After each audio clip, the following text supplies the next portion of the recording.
对生命而言，最大的威胁往往不是掠食者，而是那些比你更优秀的同类。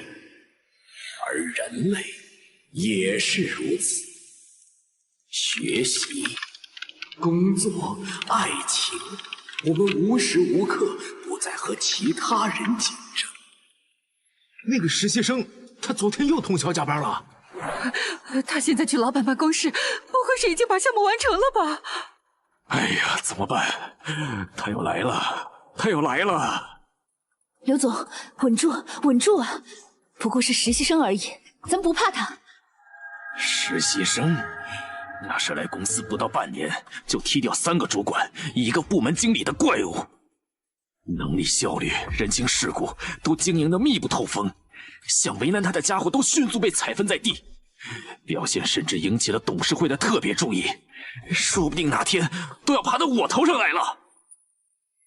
但你说的对，我不怕他，我老刘也是一路杀上来的，现在我才是老板，我还能怕他一个毛头小子？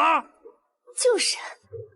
刘总，哼，进来吧，我来做工作报告。你不要过来呀！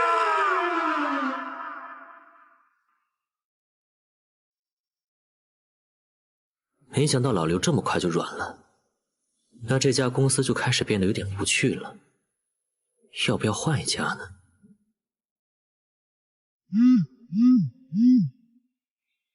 那这个舞台应该会很适合你。这是精神强度82%，斗争性120%，坚韧68%，生命活力45%，反射55%，意志92%，信息监测目标符合参赛标准。载入开始。怎么回事？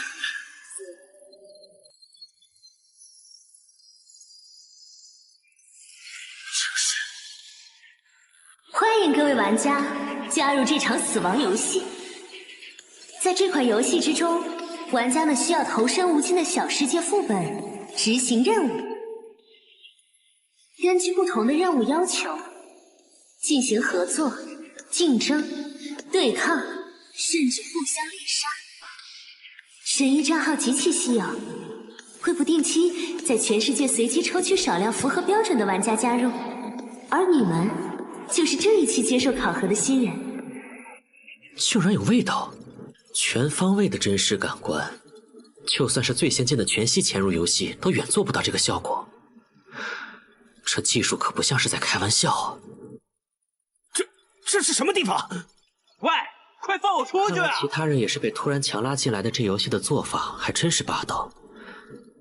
不过，前辈好，请问这个考核失败会怎么样？是直接退出游戏吗？既然是死亡游戏，当然不可以退出。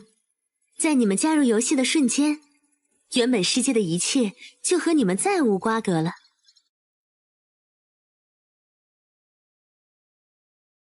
就算是最先进的全息潜入游戏都远做不到这个效果。这技术可不像是在开玩笑啊！这是什么地方？喂，快放我出去啊！其他人也是被突然强拉进来的，这游戏的做法还真是霸道。不过，他刚才用了“考核”这个词。雨神姐姐，我可以提问吗？可以，而且我不是女神，是和你们一样的玩家。引导新人进行考核，就是我这次的任务。那您就是前辈了。前辈好，请问这个考核失败会怎么样？是直接退出游戏吗？既然是死亡游戏，当然不可以退出。在你们加入游戏的瞬间，原本世界的一切就和你们再无瓜葛了。玩家在副本的间隙，也只能返回自己的个人空间休息。你们的个人空间，也就是自己脚下的平台。哼，果然是这种设定。不过被囚禁在这么小的一个地方，这待遇也太惨了吧。不过你们也不用太担心，大部分副本都并不致命，比如这次考核就没有失败的说法。只不过根据你们在副本中的表现来决定初始奖励。通过完成任务获取的奖励点数，可以用来扩展个人空间，可以兑换世间的一切享乐，可以打造你梦想中的极乐园。最重要的是，能让你们变得更强。在无限神域中，你能兑换自己想要的一切，来一步步走向超凡。当然了，这些都是最顶级的 A 级奖励，我都没有，你们现在看看就好了。作为新人，你们现在只有3个随机的 F 能力作为新手礼包而已，其中技能、装备和道具各一，主要是用来帮助你们快速熟悉无限神域的战斗方式。王卷面前的3张卡片，技能可以直接学会，装备道具会进入物品栏，详细信息可以在自己的数据界面看到。这就是异能，这个世界上居然真的存在这种东西。那么现在，游戏开始。原来如此，是我一直以来的视线太狭隘了。无尽空间，超凡之路，这个世界比我想象的要有趣的多呀！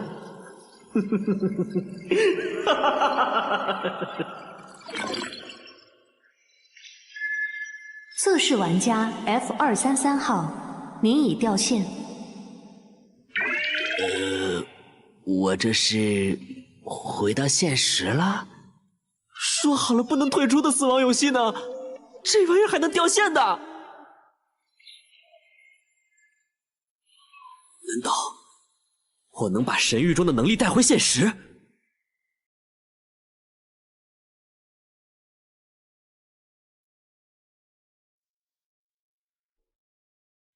昏雨大陆，一个充满了魔物的奇幻世界。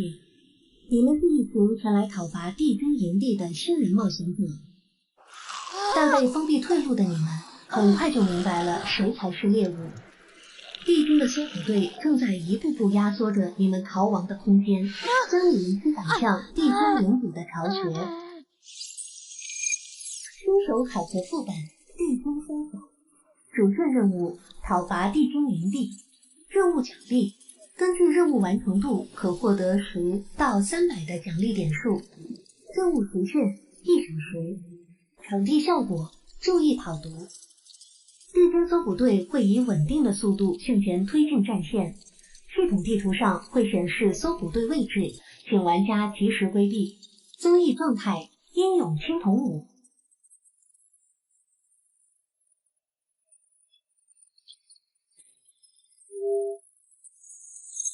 临时账号234，游戏载入完成。时间一到就强行重连进来了。果然离线模式并不能让我彻底离开这个游戏。哎，小王，你借这些是要干嘛？甚至就连外界的随身物品居然都无法带进来，真是太过分了。因为掉线太久，那个搜捕队已经快到这里了。在这种游戏里，晚上线10分钟还真是要命。虽说继续离线，苟到游戏结束也是个思路，但那样任务完成度就没法看了。小哥哥，快来呀，来和洒家一起快活呀！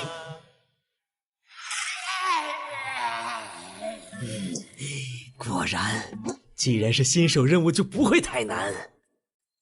地精这种身高体重都如同小孩的怪物，人类只要克服对战斗的恐惧，就能凭借体型进行碾压。更不用说我这种专门接受过职业军人的格斗训练的高端人才。作为被我击杀的第一个小怪，放马过来吧！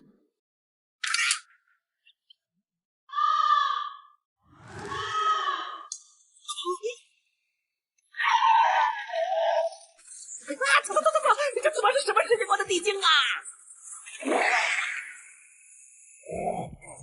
任务还是讨伐地精营地，这赤手空拳的拿命打呀！所以，任务的关键是让我们用抽到的装备和异能想办法吗？等等，这个和之前抽到的开场能力不一样了。难道说……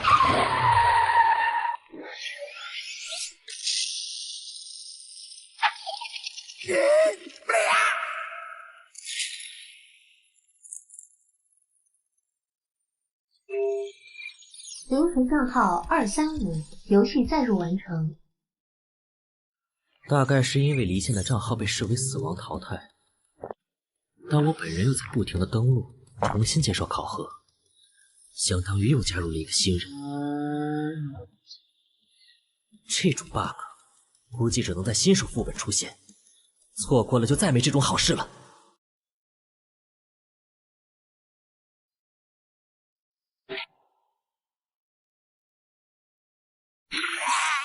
活力激发，既然如此，这种拼人品的抽卡游戏，加速服截拳，刷个初始号不过吧？顺便刷一个完成度100%的完美开局。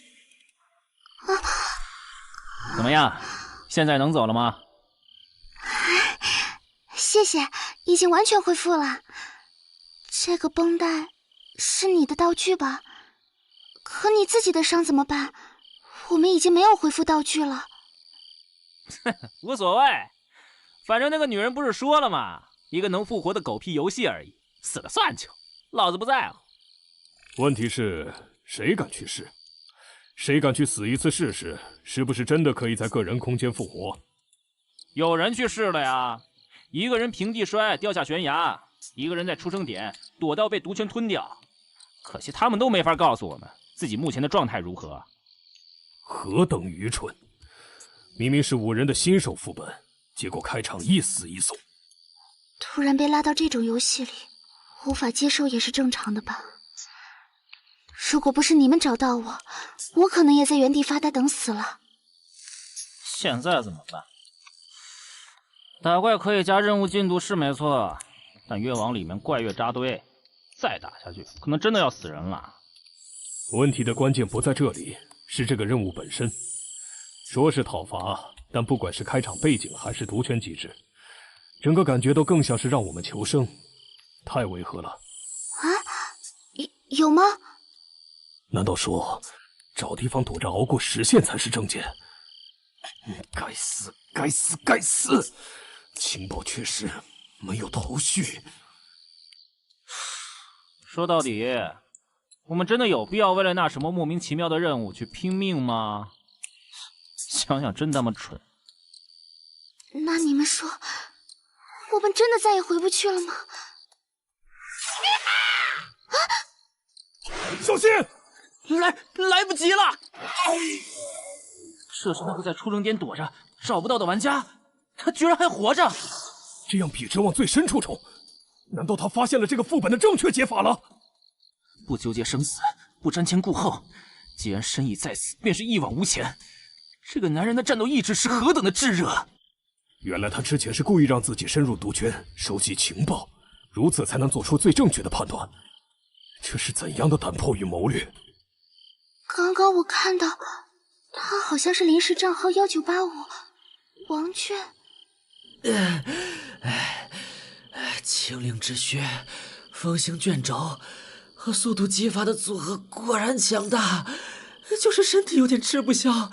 要是撞墙上，估计会直接暴毙吧。哎呀，赶紧换掉。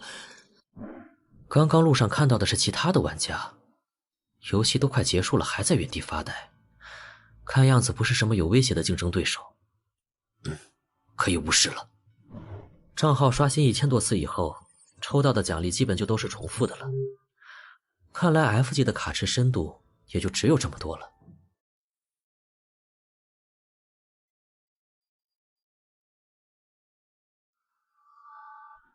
丢地上在拾取维基的道具也早就超过了系统背包容量上限，继续刷下去没意义了。刷到我之前看中的那几种能力和装备就停手吧。接下来就是 BOSS 战了。虽说按照背景说明来看，这玩意儿大概率不是让新手玩家打的，可我每次刷新账号都会把任务进度一起清零，所以小怪打的再多也没有意义。想拿到完美奖励，必须一口气来一波大的。好了，那就用这次战斗来结束这个副本吧。接你的末日吧，地精灵主！果然是大威力强袭，等的就是这个。F 级装备反弹之刃，洗炼锻造而成的刀刃，锋利但容易磨损。使用者摆出明确的格挡架势后，将下次以其为目标的远程攻击反弹回攻击者。如此使用会大幅损刀的耐久上限。备注：它继承从火焰祭祀场直到星球大战的刀剑梦想。因为动作太明显被看出蹊跷了。不过没关系，用来解决这个问题的异能也准备好了。强迫自律 F 级，让目标在接下来的时间完全按之前的规划行动，持续时间与最终效果受到目标精神抗力影响。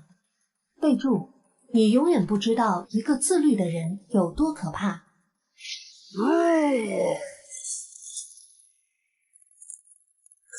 操，威力这么大的吗？弹反之后剩下的冲击力都差点把我震死，还好我消耗品多，一波打残。接下来就算用道具堆都堆死这个家伙。坚持住，兄弟！我们找到路就下来帮你。喂，是必须要打死这个 BOSS 才算通关吗？你是怎么判断出来的？等一下，你们不要过来！不用担心我们，无非一死而已。真男人是不会抛弃战友的。该死！必须速战速决，这些混蛋一定是来抢我的任务进度的。好友申请进入您的个人空间，同意。现在情况怎么样？已经在逼大龙了，估计能一波。谁问你这个啦？我是说你引导的那些新人啊。反正死不了，能有啥问题啊？100多人分在23个副本，现在应该都差不多结束了吧？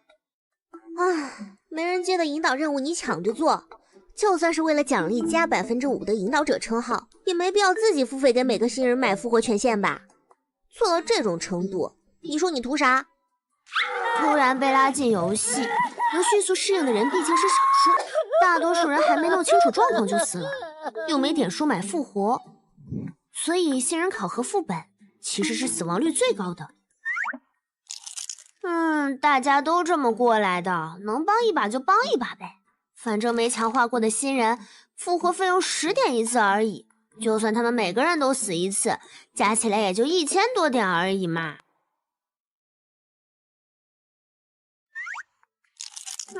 大家都这么过来的，能帮一把就帮一把呗。反正没强化过的新人，复活费用10点一次而已，就算他们每个人都死一次，加起来也就1000多点而已嘛。你还没算为了引导新人有格调极限扩大的个人空间，看着有气势但根本没法助人的巴别塔，以及除了好看一无是处的花海特效。我喜欢漂亮外观有什么错吗？算了，你高兴就好。我来说问你30级进阶需要的地级灵装，你准备好了吗？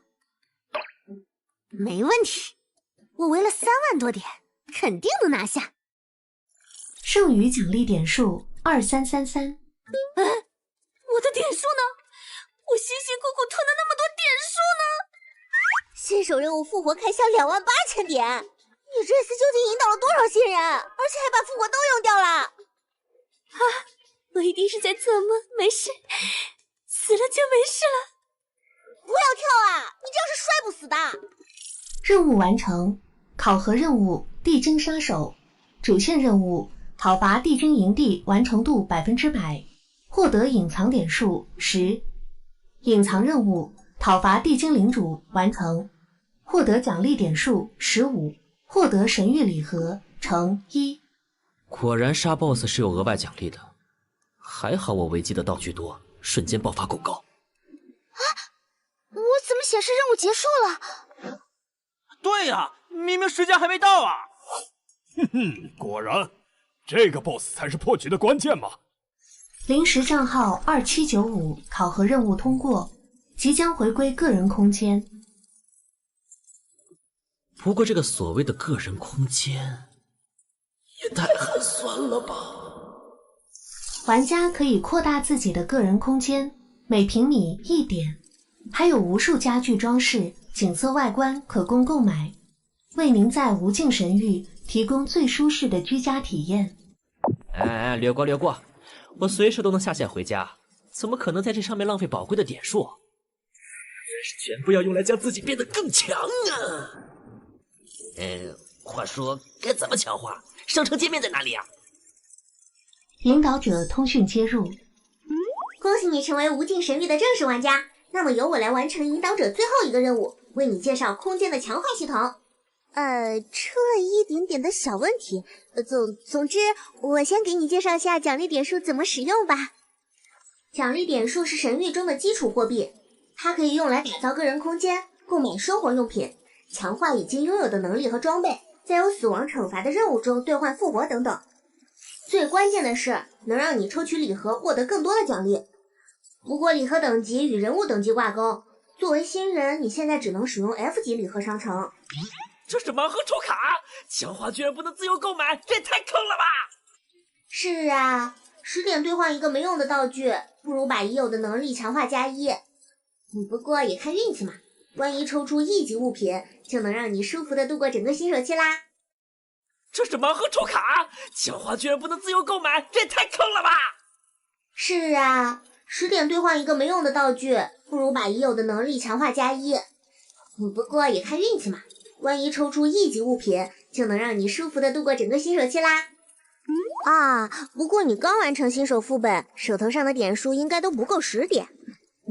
改善下个人空间，兑换1个月的基础生活套餐就好。下个副本再继续努力吧。好啦，讲解结束，我们有缘再见喽。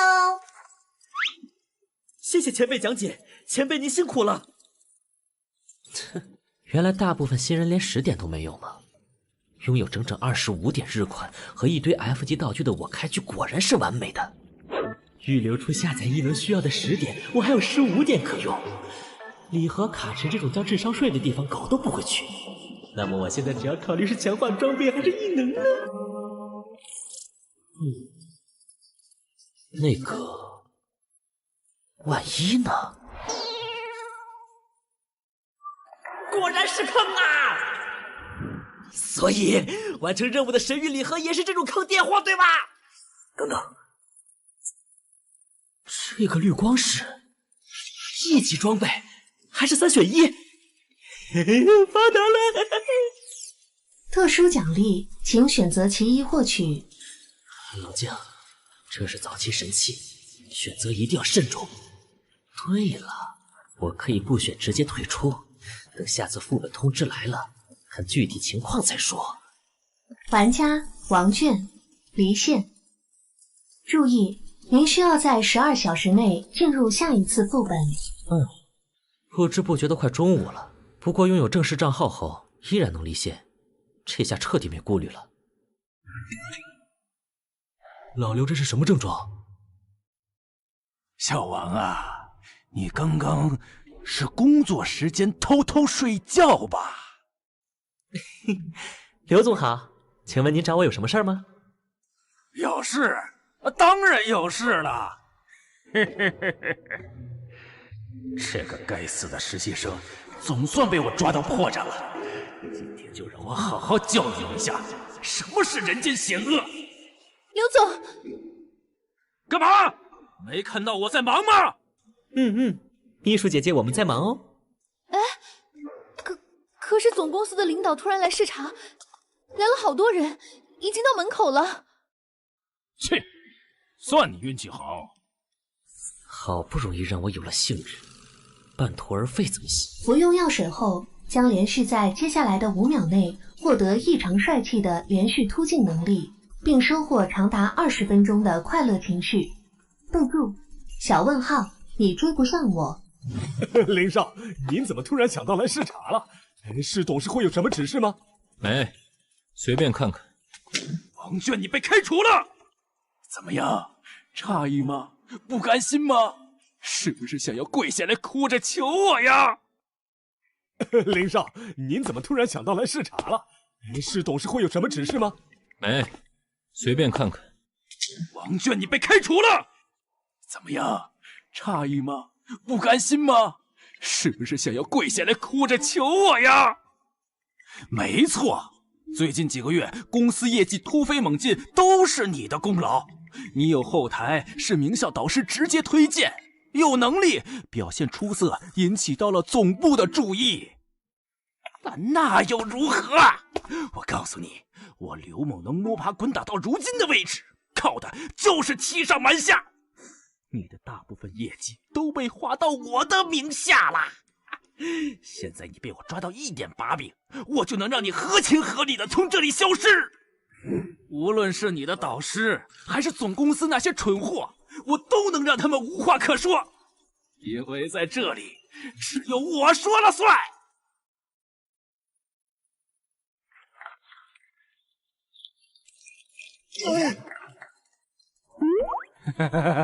哎，我就是给大家开个玩笑，大家喜欢就好，喜欢就好。走，已经没事了。只是最低级的 F 能力而已，就将本需要我长时间布局才能完成的目标，如此轻而易举的就能实现。按照我之前的规划，接下来就是笼络人心，飙升业绩。不过现在我对这些已经没有兴趣了。在那个能穿梭万界、拥有无限可能的神域面前，平凡的现实是如此的无趣。哎呀，接下来就是周末了，干脆今天就开始连续在公司通宵干游戏吧。升职的最大的好处，也就是有了独立办公室，不用担心在游戏中失去对外界感知的时候被人怼脸了。也不知道那些不能从游戏出来的家伙，在现实中是怎么样的。这不是之前想抢我怪的那个人吗？一高校女生突然昏迷，被紧急救助中心收治后失踪，全市医院都表示今日未收录来自该校的病人。抱歉，该视频内容不存在或无效，请您观看其他视频。等一下，你们不能进去，王总他已经下班回去了。这下连现实都变得有趣了。无尽神域在现实世界之中居然也有相关人员，而且还在对进入游戏的玩家下手。在完全不清楚他们底细的情况下，用任何方式求助，都只会加大自身的风险。无尽神域在现实世界之中居然也有相关人员，而且还在对进入游戏的玩家下手。在完全不清楚他们底细的情况下，用任何方式求助，都只会加大自身的风险。不过至少可以确定，他们不想把自己暴露在公众的视野内。那么临近考试，整个晚上都坐满了人的图书馆自习室，应该算是安全的地方。所谓藏叶于林，周围的同学都将是我的眼。哎，那个，我突然想起来晚上还有事儿，就先走了哈。我跑了1周的袜子，今天忘换水了，我要赶紧回去洗了。那可是同时选修3个专业，靠自学刷题就能拿满分的怪物。和他一起自习，我连停下来喝口水都会愧疚。等一下，不要跑！其实今天我也是来摸鱼的呀。琳琳，你不走吗？那我也……我周围空一片，怎么看都会很突兀。没办法了，强迫自律。强迫自律 F 级，让目标在接下来的时间完全按之前的规划行动，持续时间与最终效果受到目标精神抗力影响。备注：你永远不知道一个自律的人有多可怕。我今天无论如何一定要把开题报告写完。哎，这样啊，那我们先走啦。加油，我们看好你啊！我刚刚说了什么？那今天晚上我们一起努力吧。是。在现实世界之中，这种无声无息的精神控制类异能果然好用。不过面对完全未知的威胁，我必须尽快获得更多的异能，构建起属于自己的力量体系，才能真正有自保的能力。时间差不多了，那么登录游戏。玩家王卷，等级1，欢迎来到无尽神域。游戏即将开始，请选择您的游戏难度权重，系统将为您匹配合适的副本。注意，副本奖励与游戏难度相关。开始匹配。难度居然是可选的，很友善嘛。照理来说，作为新人应该慎重一点，先来个简单的副本熟悉一下。要是可能的话，最好能做个实力破剑神。不过，我现在好像没有慢慢发育的余裕了。玩家等级 LV1，副本难度极难，匹配完成。血染钟楼。我现在好像没有慢慢发育的余裕了。玩家等级 LV1，副本难度极难，匹配完成。血染钟楼。被诅咒所笼罩的大地，恶魔在每一个夜晚择人而噬。9位勇者进入被恶魔占据的古堡，想要将其彻底消灭。而真正的恶魔和他的邪恶爪牙，却早已混入其中。勇者需要找出并杀死全部的恶魔，而恶魔需要利用定期降临的黑暗强化来猎杀勇士。这是有战斗成分的身份类 PVP 啊！游戏即将开始，发现您有未领取的奖励，请尽快领取。居然不能进游戏再选吗？而抽奖的内容没变化，果然账号绑定后就没无限刷新的 bug 了。献祭斗篷能对自身周围的敌人造成持续的 AOE 伤害，看着很像，但需要自己战场，在 PVP 中用起来太危险了。能主动影响事件概率的幸运硬币，应该是泛用性最高的。但作为我唯一的一级道具，缺少了一点在关键时候一锤定音的感觉，所以剩下的就只有炮台了。不过既然是身份类副本的话，我在干什么？为什么要一个人留在这里？当话都说出口了，现在走的话需要和他打招呼吗？不行，我最怕和人说话了，但是留在这儿真的好尴尬呀！要是说肚子疼，会不会太刻意了？那个，你是在练习听力吗？我留在这里会不会打扰你啊？要不，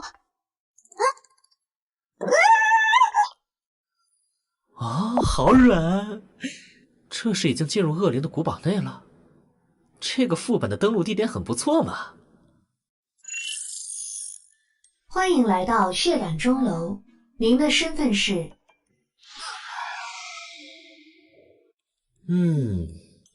规则倒是挺简单的。勇者玩家没有能直接验恶魔身份的方法，身份线索全部藏在地图里，所以胜负的关键是要尽力干扰其他人探索地图，或者在审判会议上混淆视听。在副本正式开始前，恶魔玩家可以拥有3分钟的互相交流时间。各位被黑暗选召的使徒们，随吾辈一同将敌人彻底碾碎吧！没问题，这局一起好好打。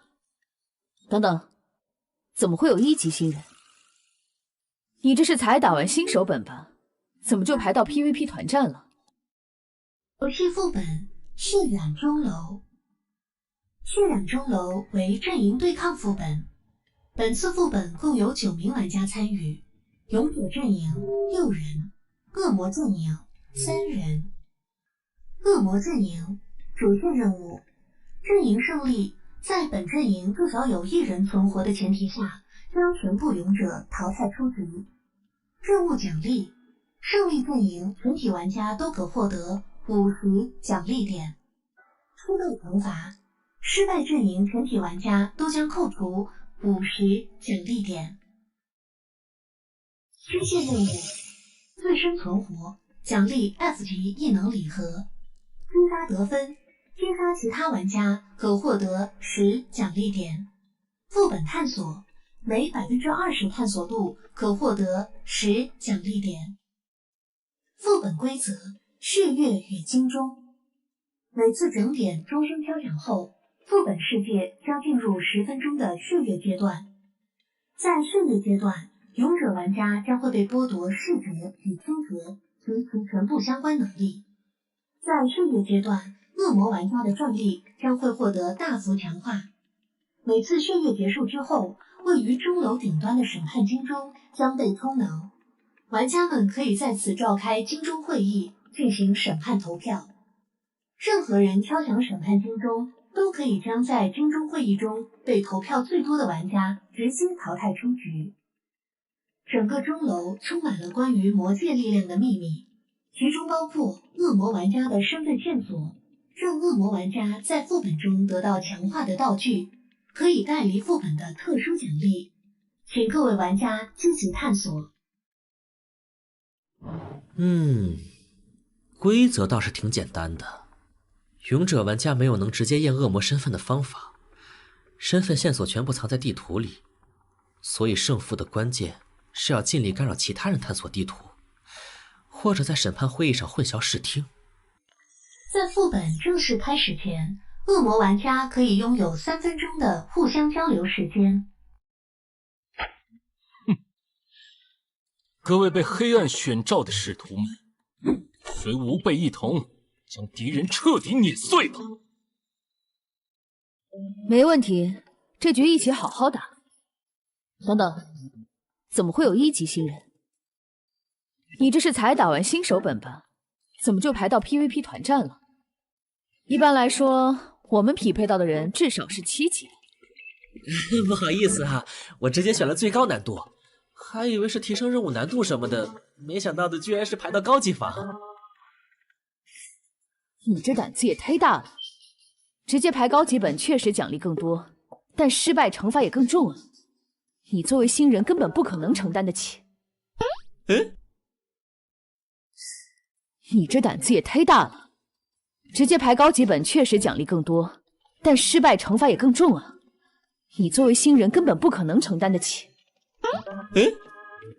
也就是说，需要预留点数来预防失败扣分。这么重要的事情，那个讲规则的女人居然忘记说了，坑人呢！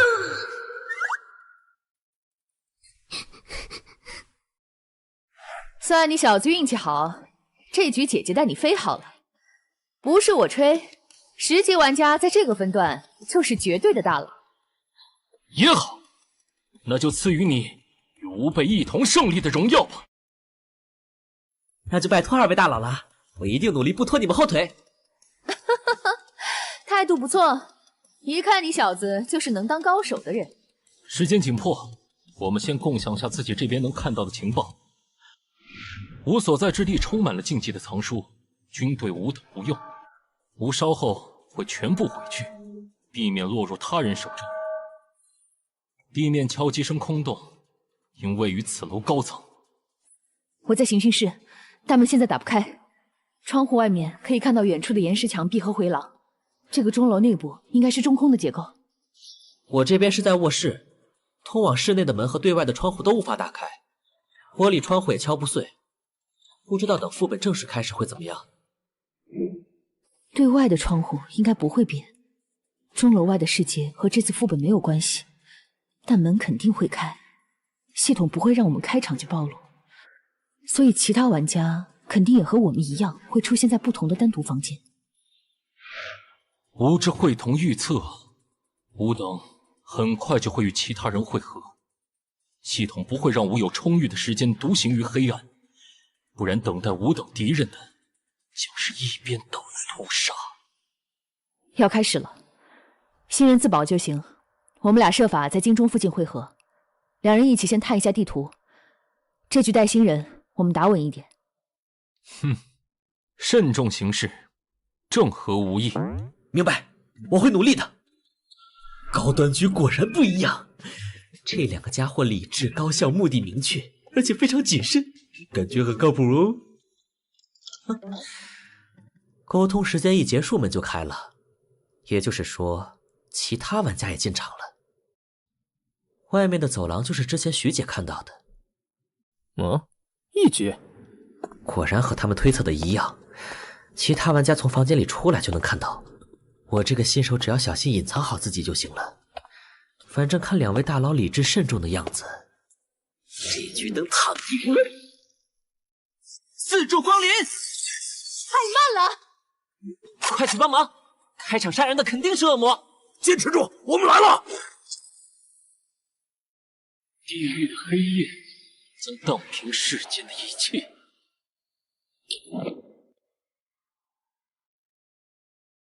快去帮忙！开场杀人的肯定是恶魔。坚持住，我们来了！地狱的黑夜将荡平世间的一切。中二病，看来这局又是我赢了。看来到此为止了，真是一场精彩的战斗啊！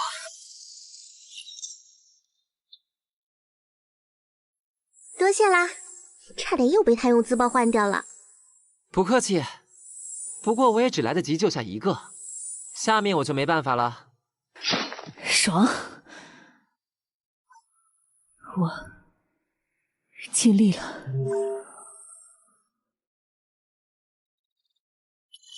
玩家梁胜真被淘汰，身份为恶魔。玩家何小天被淘汰，身份为勇者。玩家徐淼被淘汰，身份为恶魔。刚刚发生了什么？啊，是你呀！我们在新手副本遇见过。没想到又见面了。是那个想抢我怪的没素质的女人。等下，她的等级居然是2级，乍一看只比我高1级，但也可以说是等级比我高整整1个倍。明明是同时进入，我居然落后了。是在我下线的时候，她在个人空间寻找到了锻炼的方法，还是说发现了我不了解的规则？又或者是用无耻的手段贿赂了引导者，将自己伪装成人畜无害的样子，然后在暗处不择手段的拼命变强。这个女人真是个可怕的对手。你才1级居然就排进了团战副本，又来了，她是准备要嘲笑我吗？可恶！啊，一定是和我一样抽到了随机入场券吧，让玩家进行额外副本的道具。上面的说明是在等级低的时候特别容易抽到的奖励。如果不是我一个人待在个人空间太害怕了，根本不会想用它。原来还有这种好东西，等级越低越容易抽到，这简直就是专门用来给新人补等级的神器啊！唉，我这张入场券可以用3次，问题是副本难度完全随机。前一次是简单的解谜副本，在一个好心前辈的帮助下过关了。这次随机到极难，我还紧张了半天，唉，结果对手开场就死的差不多了。我们运气真好。是啊，我们运气真好。真是倒霉，这局跟和天排到一队。这次随机到极难，我还紧张了半天，唉，结果对手开场就死的差不多了。我们运气真好。是啊，我们运气真好。真是倒霉，这局跟和天排到一队。我知道他哎，是那个每次副本都会带着全队把探索度刷满拿隐藏奖励的大佬。以为能有额外的收获的，没想到他开场就被换掉了。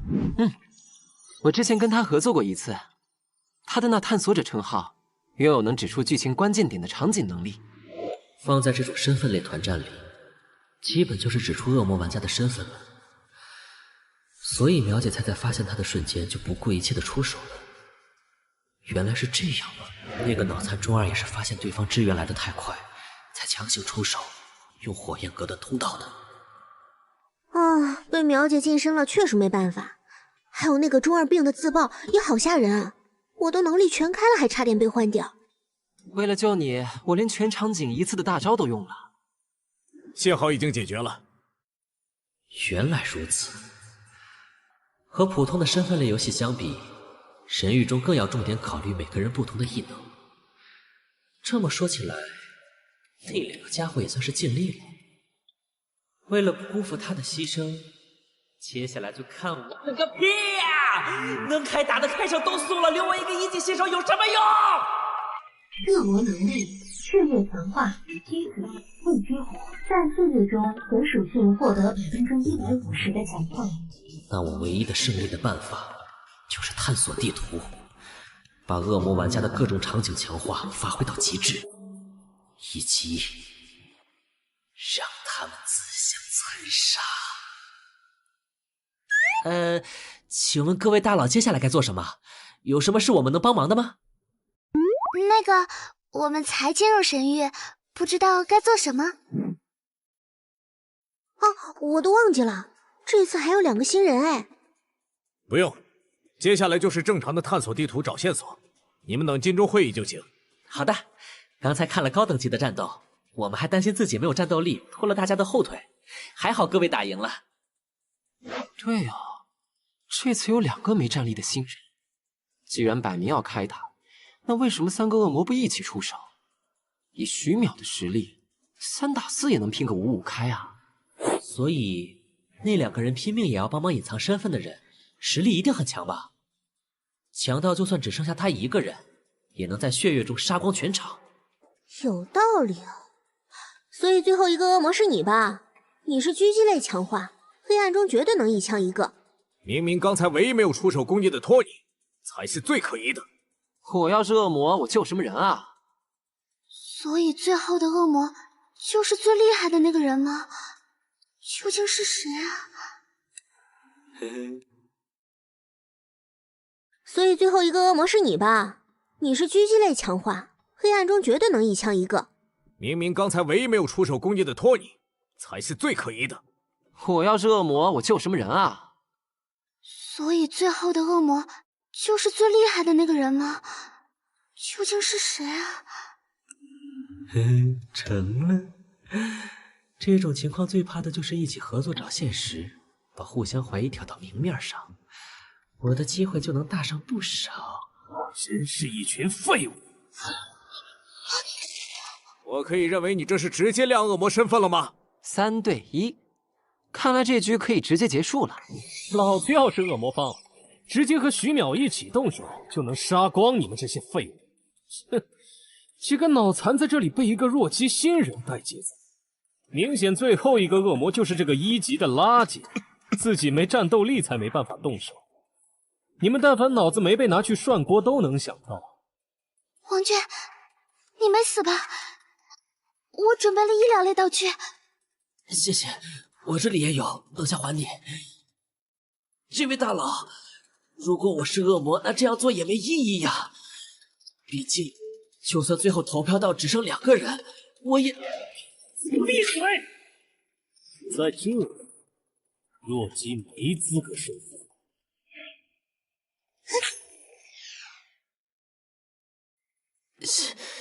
谢谢。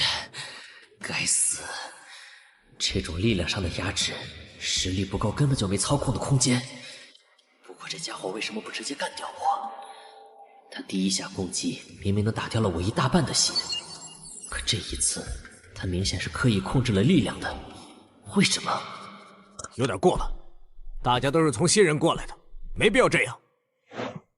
游戏而已，说不定以后还会排到一起玩的。原来如此，他并没有完全的把握。如果强行干掉我，可我却不是恶魔的话，他就会被其他人围攻。正常来说，勇者方优势这么大，赌一波也无所谓。按照他表现出来的性格，更该不管不顾的出手。可是他却强行忍下来了。那么，只有一种可能。和其他随心所欲把神域当游戏的玩家不一样，这个人非常非常想赢，不顾一切的想赢下每一局。嘿，大家僵在这儿也没用，不如我们分头看地图找线索吧。不是说探索还有额外的奖励点吗？可是大家分开后被各个击破怎么办？而且恶魔玩家肯定会隐瞒自己发现的线索。没关系，我们只要两人一组，互相监督。不如我们分头看地图找线索吧。不是说探索还有额外的奖励点吗？可是大家分开后被各个击破怎么办？而且恶魔玩家肯定会隐瞒自己发现的线索。没关系，我们只要两人一组，互相监督。等血月开始就抓住和自己同组的人，确保对方在黑暗中无法行动。恶魔要么自曝身份强行动手，要么等着我们找到线索。就按若姬新人说的来，这是最稳的做法。果然，要抱在一起啊？那我们2个女生一组吧。也不用抱吧。那我来照顾新人吧。行。不好意思啊，我要和这位林前辈一组。好。因为我是完全没战力的新人，而你是最强的一个。为了防止被你先杀死一个战力，我要用自己的命去验你的身份。哼，有点意思。距离第1次血月剩余48分钟。审判金钟充能中剩余玩家数量6。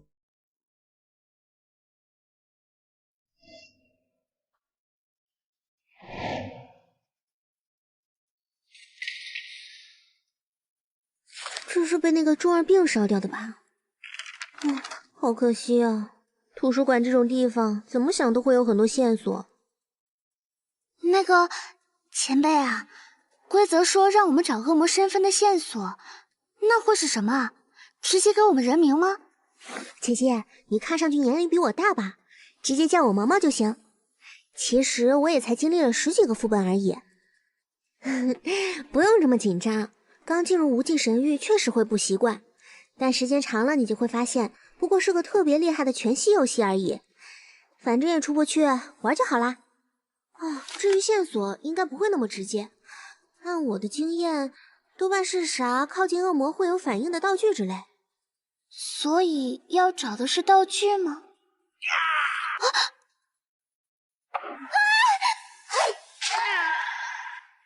原来这个副本有怪的，好像是作为陷阱之类的，隐藏在各种地方。不过等级不太高，只要不是特别倒霉，一次性触发很多，对我们就没有威胁。是这样啊！太多了吧！先是餐厅里刷出来一堆发疯的老鼠，去了仆人房跳出来个会咬人的宝箱，现在走在过道上都有会活动的铠甲。这个钟楼里究竟放了多少陷阱？林前辈加油！林前辈你是最棒的。不过等级不太高，只要不是特别倒霉，一次性触发很多，对我们就没有威胁。这个钟楼里究竟放了多少陷阱？林前辈加油！林前辈你是最棒的。给我去死！别他妈跟我站那么远！劣迹！好的，林前辈。现在最不能让我死的就是他。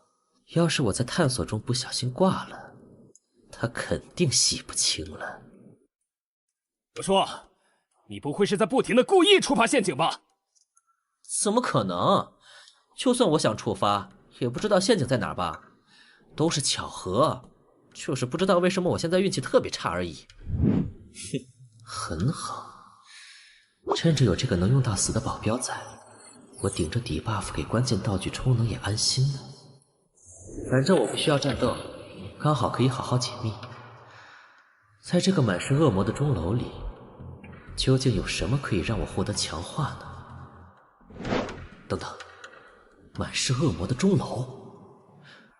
对呀，我记得开场故事说明里，玩家们是一群来钟楼讨伐恶魔的勇者。那在这种恶魔的巢穴，为什么会有能审判恶魔的金钟？游戏时间00:49，距离第1次血月剩余11分钟。审判金钟充能中，剩余玩家数量6。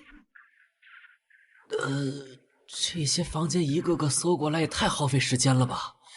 光2楼就花了快1个小时。呀，这是总算找到了有用的东西了。顺从你的欲望，承受贪婪的代价。付出代价，和恶魔进行交易。难道说，死在钟楼里的人不是被抓来的？把你手上的道具给我。这样不好吧？之前找到的3个道具都被你拿走了，黑装备这种事情很没素质呀。不要让我说第2遍，弱鸡，不然我不介意把你手脚打断，拖着过完全场。那多不好意思，还是不麻烦你了。算你识相。如果你身份真没问题，老子保你躺赢。走了，还有一点时间继续探3了，不许离开我的视线。有点不好办呀。虽然之前的操作把他对我的怀疑消除了不少，避免了被直接击杀的危险。是，但这样被盯着什么都干不了。幸运硬币已经充能好了，没了厄运的负面效果。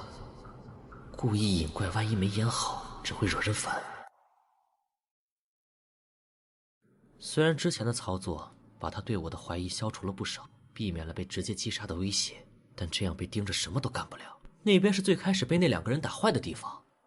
哦呦，墙都打碎了。先过去看看。这里是苗姐出生点的刑讯室，被他干掉的人出生点应该是在旁边禁闭室，还真是一个照面就打起来了呀！操，被破坏成这样，看来找不出什么有用的东西了。去隔壁，时间不多了，搜完下个房间，准备找地方躲过血月阶段，别给老子磨蹭。行，大佬你说了算，是个卧室，不过没2楼那个豪华。等等，这个房子是在刚才的刑讯室边上，但这样看的话，这房间面积不对，在靠近刑讯室的方向肯定有隔间。闭嘴！老子还不用你个弱鸡来提醒，跟紧点，别让我发现你有什么小动作。哎呀，这家伙是真的烦啊！这个房间难道是？怎么了？里面有怪吗？这个房间是恶魔的祭坛。等等，难道说这个房间里有血月的效果？我能看见，是因为恶魔的身份，他其实根本什么都看不见，但假装没有异常，是为了趁机试探我的身份。如果我没能第一时间发现这个房间的问题，露出破绽，就会被他瞬间击杀。还真是一刻也不能大意呀。有意思。既然如此，救命啊！什么？这个黑漆漆的房间里有东西在攻击我！既然你给了我合理自由行动的机会，就别怪我好好利用了。大佬救我！怪好多，我要死了！我看不到门在哪儿，救命啊！老七，看不见就别他妈的乱跑，往门口来！总算到手了一个可以用的道具。操！我踩烂他们！可算有光亮了，谢谢大佬救我。再乱引怪，害老子浪费技能，老子就弄死你！房间太暗了，我一下就慌了。要是大佬您提前提醒我一下的话……废物！毕竟我是新人嘛，菜一点也没办法。是去探1楼的2个人，要和他们打招呼吗？不用，马上就要血月了，要和其他组保持距离。我们也赶紧找个地方躲过这一波再说。没错，是要找个好地方。充能完毕。行了，就在这里。通往禁闭室的门锁上后，多少可以拖延点时间。真遇到袭击，不管是撤离还是居守看守室，都是个不错的地方。这个角度不错，确实是个好地方。哎呀，林大佬啊，你说其他2组现在应该就躲在对面房间里了吧？老子怎么知道？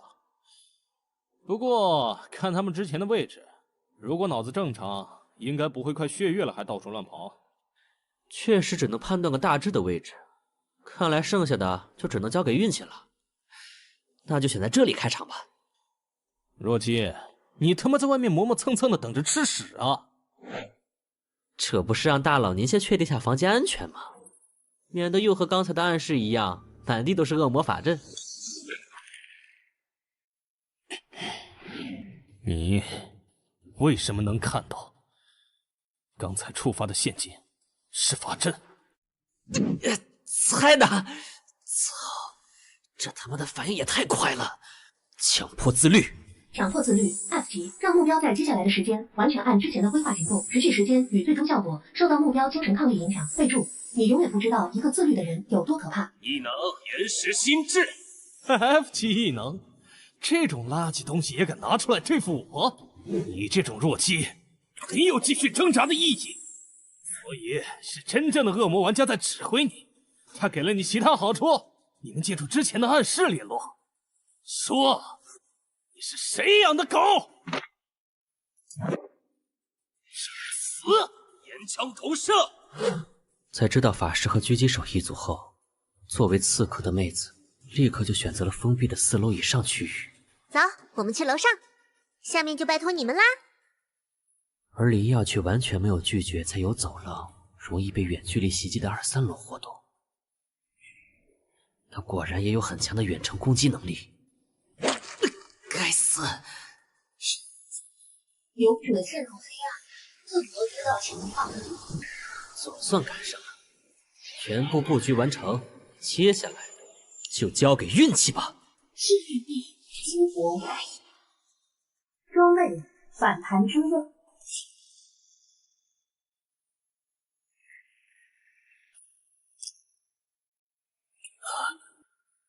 居然没死！切，等血月结束再跟他算账。我下来了。哎呀，还好我道具够多，低级雨洛夫救了我狗命。我下来了。哎呀，还好我道具够多，低级雨洛夫救了我狗命。选择带幸运币，本来是希望在这种身份局投票的时候改变局势的。不过现在看来，作用或许比我想的更大。我已经制造出了成功可能性。希望刚才那一瞬间，运气真能让事情朝着最有利我的方向发展。小心，我们被攻击了！哎，哪里？什么？是岩柱！果然，最后那个恶魔是灵药。安静，幻路先生。黑暗中，我们没办法和他对抗。为了避免误伤我这个无辜的路人，接下来我要暂时退出这片混乱的舞台。剧情道具：恶魔法典。发现地城，地图探索度加20%。趁这个时间，好好挖掘下副本中的剧情奖励吧。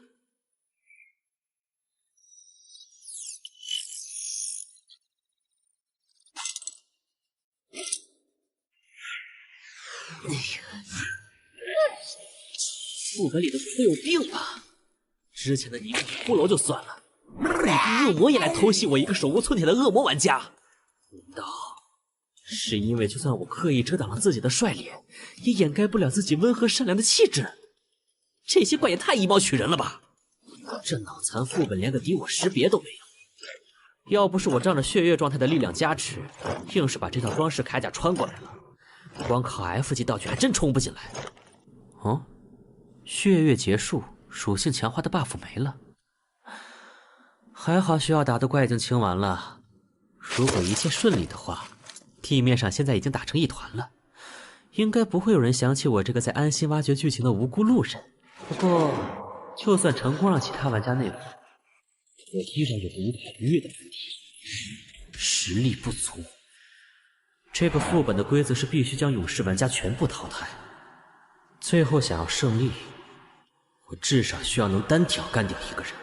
在血月的 buff 下，我借助这套笨重的铠甲和之前储备的大量 F 级消耗品，打 PVE， 刷下没脑子的地图怪什么的还可以，但用这套打法去对付其他玩家就是找死。那些老硬币有1万种方法玩死我，所以通往胜利的唯一方法就是想办法从副本剧情中获得尽可能多的强化。任务物品上说地点应该就是这里了。那么，契约重现。我等愿为您效力，我们将杀死其他同行者，来向地狱展现忠诚。这个道具触发后，居然一次性暴露全部恶魔玩家的身份，还好是藏在暗室里，这要是被勇者方拿到还得了？你们最主要的任务是将污秽之血涂抹到审判金钟上，成功后我会赋予你们一次召唤血月的机会，在这次血月下，你们的力量会得到额外的强化。哦，这是触发支线任务了，找机会污染金钟，换取一次主动的血月，听上去还算不错，但是我拒绝。准备好迎接死亡了吗？这是背叛我的代价。出现了，这游戏的副本果然能深挖，这整个塔楼都是您的领地。污秽之血看上去也准备良久，您想要毁掉那个金钟易如反掌，但却要为此上演勇士讨伐恶魔这样繁杂的戏，不真正为给您效力的人恶魔的身份，甚至连塔楼内的其他恶魔都会一视同仁的进行攻击。这种偷找外包又不签合同的做法，明显就是为了最后好甩锅。属下猜这个金钟属于一个您惹不起的大人物，属下再大胆的假设一下，这位大人物是您的上级。你很聪明，但就算你猜对了，又如何？根据在钟楼内各种线索推测，这里原本生活着你的属下，用各种灵活的方式与人类签订契约，为您收取他们的灵魂。因为审判金钟的存在，这个经营良好的网点被迫停业了，所以您才想将其清除。没错，原本为我主持钟楼的眷族都被那些无耻的违约者用金钟清除。其实您完全不需要用如此落后的方式获取灵魂，只要抓准自己的差异化赛道，加强对势能积累的简单复用，实现价值的转化，就能通过特有抓手找到自己擅长的垂直领域，开拓独属于您的蓝海领域。简单来说，就是属下有办法为您获取更多的灵魂。重新自我介绍一下，王倦，从业以来得到每一任老板高度认可的优秀下属。您只要提出目标，我就能为您带来成果，而您只需提供一点点微不足道的投资而已。很有理，人类，你想要获得什么？人类，你想要获得什么？更多力量，还是地狱的爵位？只要你工作足够出色的话，在没有成果之前，怎么好意思谈报酬呢？属下是出于工作需要，是为了更好的为您服务，想请您帮忙引荐一下那位立下金钟的大人物。要签契约，当然要找最强的那个。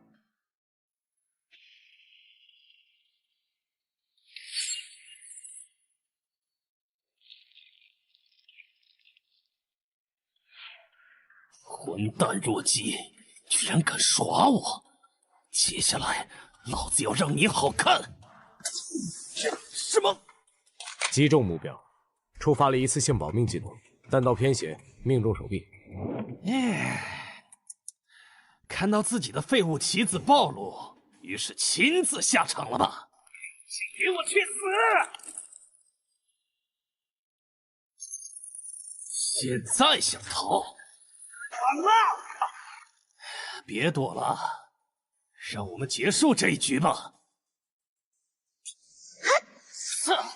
你跟着发什么疯？喂喂，你自己在血月都跳明身份了，还继续演就没意思了。什么？这是一级法术？看到了，这是对之前偷袭的回礼。你们他妈的到底在说什么？我什么时候偷袭？难道说？难怪他要反复确认其他人的位置，而且要在血月开始前的最后一瞬间暴露。是那个新人引诱我，在黑暗中往你们所在的方向发起范围攻击。那个弱鸡竟然敢算计我！在没有视野的情况下，胡乱发起范围攻击，通过只存在于理论的攻击路径，恰好攻击到了处于隐蔽的我们，而且恰好精准命中。如果不是我有保命法术，就直接被秒了。你说这是巧合？哼，虽说不是没有机运类装备，但你刚才却说自己的目标是那个白板新人，聊爆喽！该死，被算计了！既然怀疑我，现在金钟已经充能了，你们不去顶楼桥中，在这围攻我干嘛？然后在通往楼顶的狭小垂直地形上，被你用岩石傀儡一网打尽吗？如果你愿意老老实实被我们彻底打残，解除战力等敲钟也不是不行。不过看起来你不太愿意。副本道具金色钟锤，用它敲响金钟会发起远程投票。我们去拖住灵药，你去敲钟。明白。胜利了，接下来只要敲钟就行了。啊，毛毛你也来了。等等，那我爬这么辛苦是为什么？身份是勇者，玩家托尼淘汰。身份是勇者，玩家毛怡文淘汰。身份是勇者，都不是恶魔，怎么可能？难道？苍龙，我疼了！你想用什么姿势赢都行。哦，不是这个。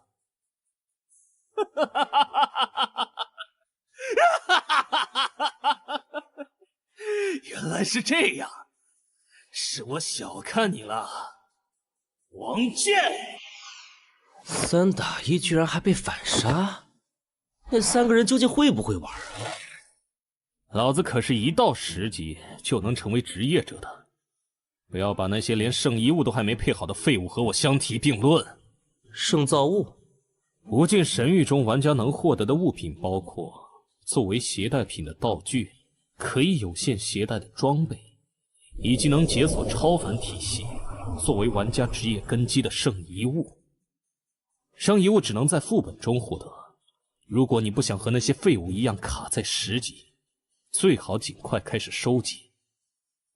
多谢提醒，不过你为什么要和我说这些？你只有1级，没有点数交失败惩罚，所以下场副本是血印生死局。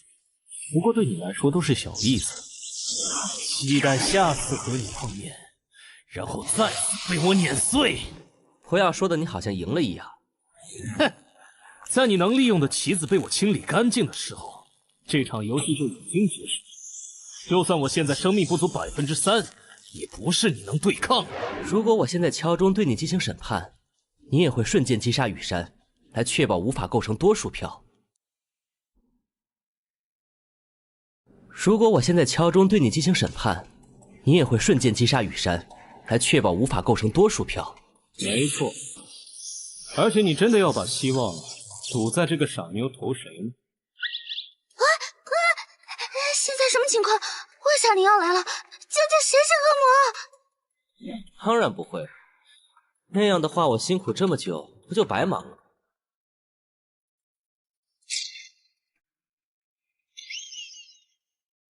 上钩了！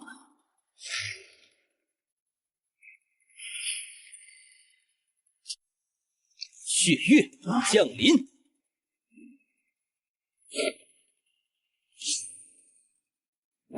这个老硬币果然还留有这种不讲道理的大范围攻击，伤害好吓人。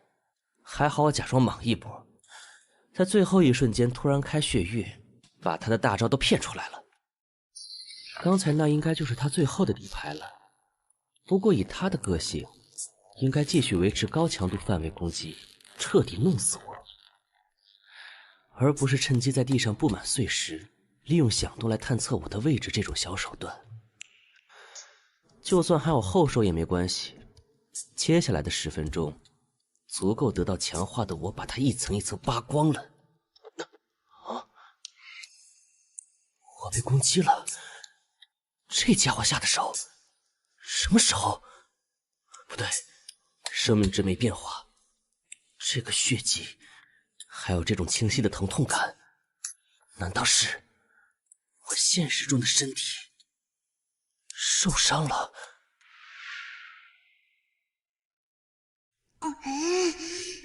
传主，既然已经决定通宵了，那就一定要把事情做完。根本不可能！真是的，都1个多小时了，这个家伙究竟是怎么回事啊？哟，你居然还敢来图书馆，而且看上去和新男人玩得很开心嘛？什么新男人？你是谁啊？薛婉，上次你去教导处举报，害我被处分了。哼，不就是拿了丢桌上的破耳机吗？这个贱人居然跑去教导处找，还差点报警。啊，对不起，我不知道，而且那个耳机是我占做的，给你添麻烦了。消消气，宝贝儿。龙哥，我这不是答应来帮你出气了吗？谢谢老公，你果然最疼我了。哼，不就是拿了丢桌上的破耳机吗？这个贱人居然跑去教导处找，还差点报警。消消气，宝贝儿。啊，对不起，我不知道，而且那个耳机是我占做的，给你添麻烦了。龙哥，我这不是答应来帮你出气了吗？谢谢老公，你果然最疼我了。你要干什么？别怕，我不打女人，所以……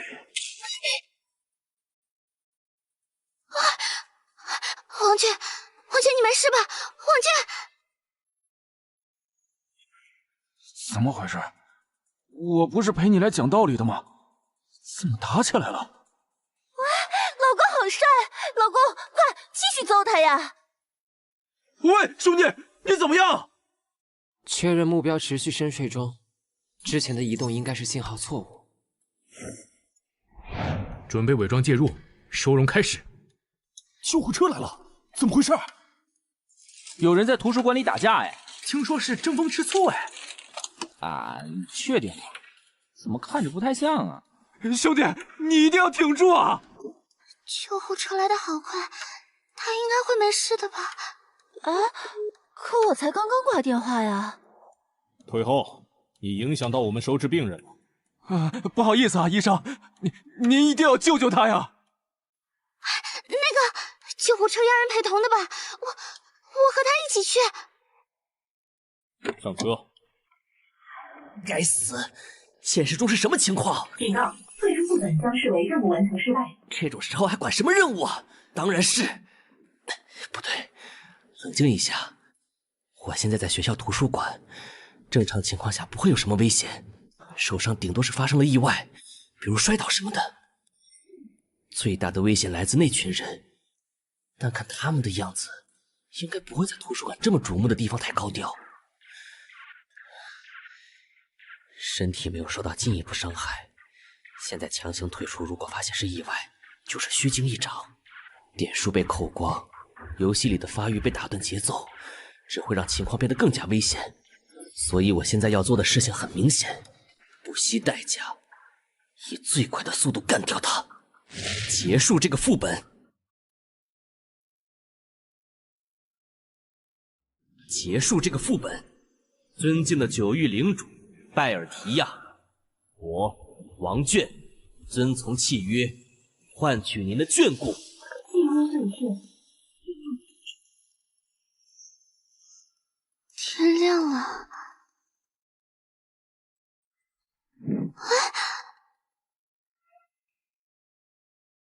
玩家灵药淘汰。本来想着打个残血可以不用求剧情大腿，不过为了尽快结束也是没办法的事。王姐你好厉害，居然打赢了，我们赢了。对啊，赢了。人生顿为勇者，剩余人数2。审判金钟失效。啊！强迫自律。动不了，他要对我做什么？那么下次排到一局再见了。原地卡死，他刚才居然真的什么都没想吗？啊，总算结束了。不过等下还要回个人空间兑换奖励，做好准备，以防现实中真有危险。毕竟我才1级，连任务失败惩罚的50点都拿不出，你就当照顾新手了。我明白了，原来你才是最后的那个恶魔玩家，王娟，你这个骗子！失败惩罚，那是什么？我也没有50点啊，点数需要留吗？啊！你这种心机深沉、扮猪吃虎、假装人畜无害、暗中抢先升级、为了胜利不择手段的人，在已经过了3次 F 副本后，怎么会连这种事关生死的规则都不知道？总觉得被很失礼的描述了。嘿嘿，你骗谁呀？我才不会上当呢！等等，事关生死，难道说这个游戏点数不够扣的话，真的会死？喂，你地图探索度多少了？要死了！快说呀，探索度多少？啊？什么？探索度是15%？怎么了？哼，这效率也太低了吧！感觉会浪费我不少时间。走吧，我赶时间，我们搞快点。啊？去哪儿？但下一场就要靠你自己想办法了。谢谢，你果然是个好人。可我们不用从楼梯下去吗？剧情相关的内容难道不在下面吗？都说了我赶时间。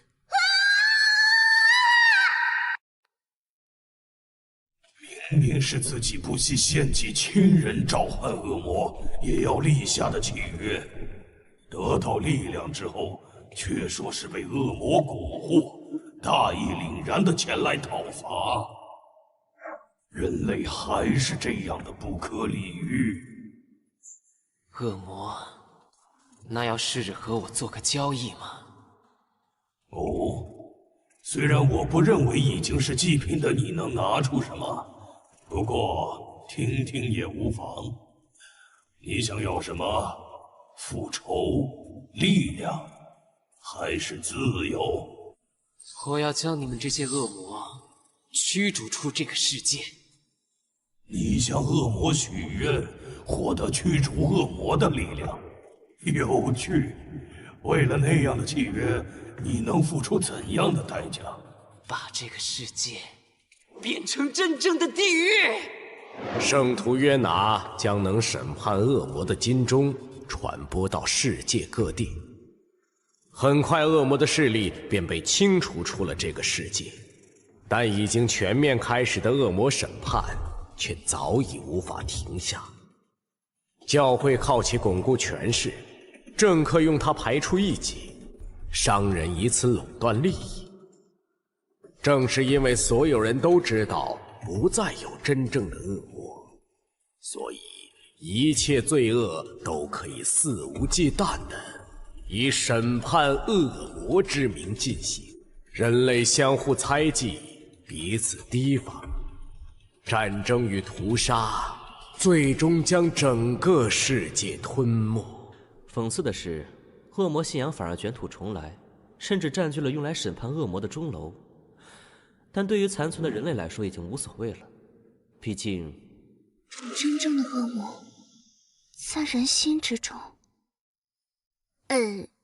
这就是你一定要把我从天台丢下去，摔成残血再一起跑地图的原因吗？怎么会，都是为了赶路而已，你不要多想啊。场景探索完成，我探索都满了。背景故事复原完成，地图探索度100%。哇，你好厉害！场景和任务道具里的信息那么琐碎，你居然这样都能还原出整个故事。我直接问当事人的，和签订契约的大恶魔拜尔提亚，是这个副本的隐藏 BOSS。我作为恶魔阵营的玩家，和自己的老板交流下不过分吧？这副本也太不平衡了吧！恶魔玩家有直接送的情报，还有能快10几秒人的强化，难怪我这么努力都赢不了。真是太好了。等等，献祭？献祭。就算要淘汰这种死法也太奇怪了！我借你这个。玩家以山淘汰，其身份为勇者。挑战副本圣人钟楼任务结束，胜利方为恶魔。这任务完成，渲染钟楼，主线任务，阵营胜利。任务奖励，恶魔玩家全体50奖励。支线任务，自身存活，奖励S级技能礼盒。击杀得分，击杀玩家2人，20奖励点。50奖励点。继续不完成，等级提升为2。玩家王卷任务完成，开始回归个人空间。副本道具，恶魔法典已移除。副本状态，恶魔契约已清除。果然副本里的东西不能带回来。签订契约后，灵魂的束缚感也完全消失了。如果不是要护着雨山把地图跑一遍，我连最后那一次献祭都可以赖掉的。反正恶魔那边对于投资对象卷款跑路这种事，应该也已经习惯了吧。玩家王卷极难副本完成，获得以下奖励：额外等级奖励+1，特殊中的恶魔法典。哎，副本道具被我带出来了，这是富贵险中求啊！1号系统开启，根据下次副本表现进行决定。而且我已经3级了，在同批次新人中绝对是第1梯队。接下来只要保持这个速度，很快就可以超过那些前辈了。那些偷偷努力的混蛋休想超过我！冷静冷静，副本的事情后面再想。现在的麻烦是现实。之后我没继续受到伤害，刚刚应该只是意外吧。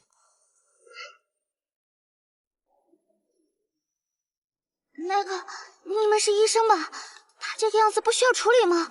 没事没事，他的状态我一直有在监控哦，放心吧，不会出意外的。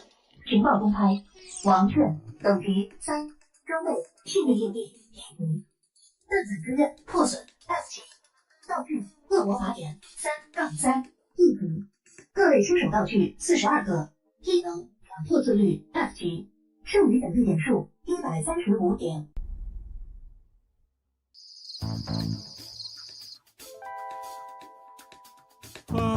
目标成功回收，之后填写报告的事就拜托你了，谢拉姐。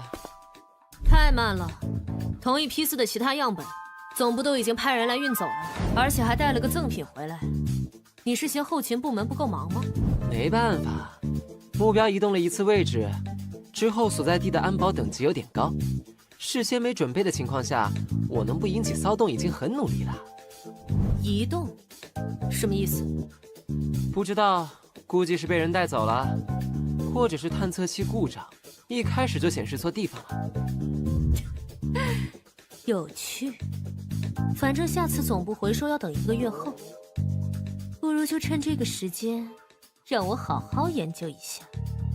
刚好这个小家伙看上去还蛮可爱的，应该能给我带来不少乐趣吧。对啦，报告别忘啦。知道啦，要是不及时上传，老头子又要唠叨了。那你倒是自己写啊！我操，这下麻烦大了！我才刚刚进入游戏，正常来说不是应该给我时间狗发育吗？怎么一局出来就发现自己被人一波带走了？之前经过向下的电梯，房间位置应该在地下，角落有监控，大门有电子锁，顶上有通风口。这次 F 级异能礼包选出来的3选1奖励，其实都还挺适合逃命的，甚至可以把点数都砸在卡池里，看抽到啥再来搭配。好好操作的话，逃出去应该不难。但这样逃走根本不解决问题，不知道对方的身份目的，不知道他们有多大能量，不知道他们和神域的关系，甚至连他们是怎么找到我的都一无所知。这种情况下，就算成功逃脱，也会很快被再次抓住。贸然行动只会暴露自身的特殊性。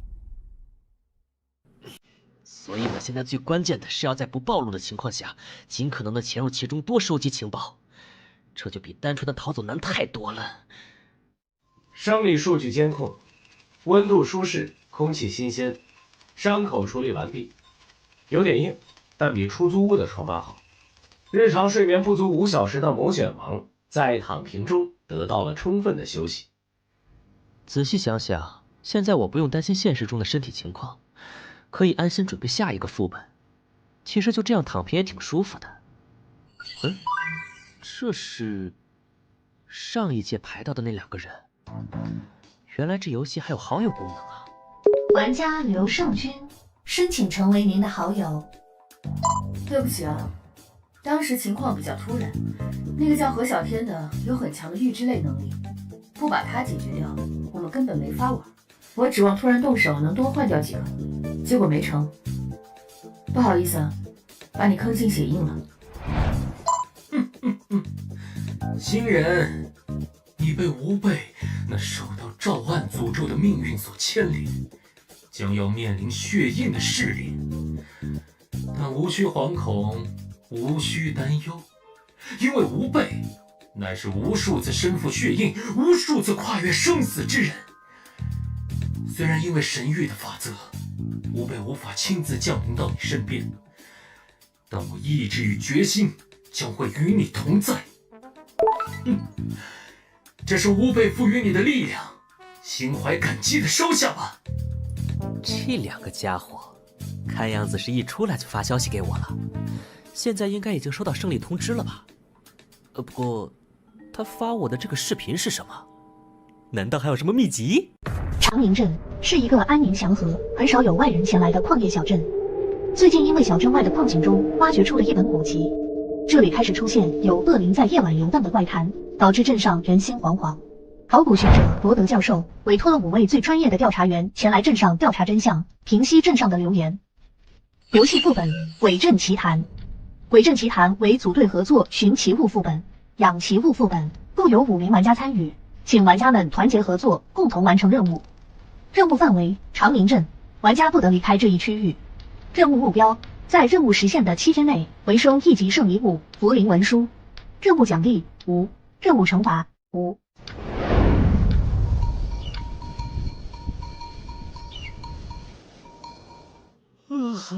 所以在这个副本里，我们玩家的身份就是那5个最专业的调查员，而这位老先生就是我们的委托人罗德教授。等等，是我雇佣你们来调查的，你们要干什么？我们不是在调查吗？给我老实交代，关于那个古籍，你还知道什么？你下半辈子不想靠着尿布和轮椅生活吧？你不要过来呀！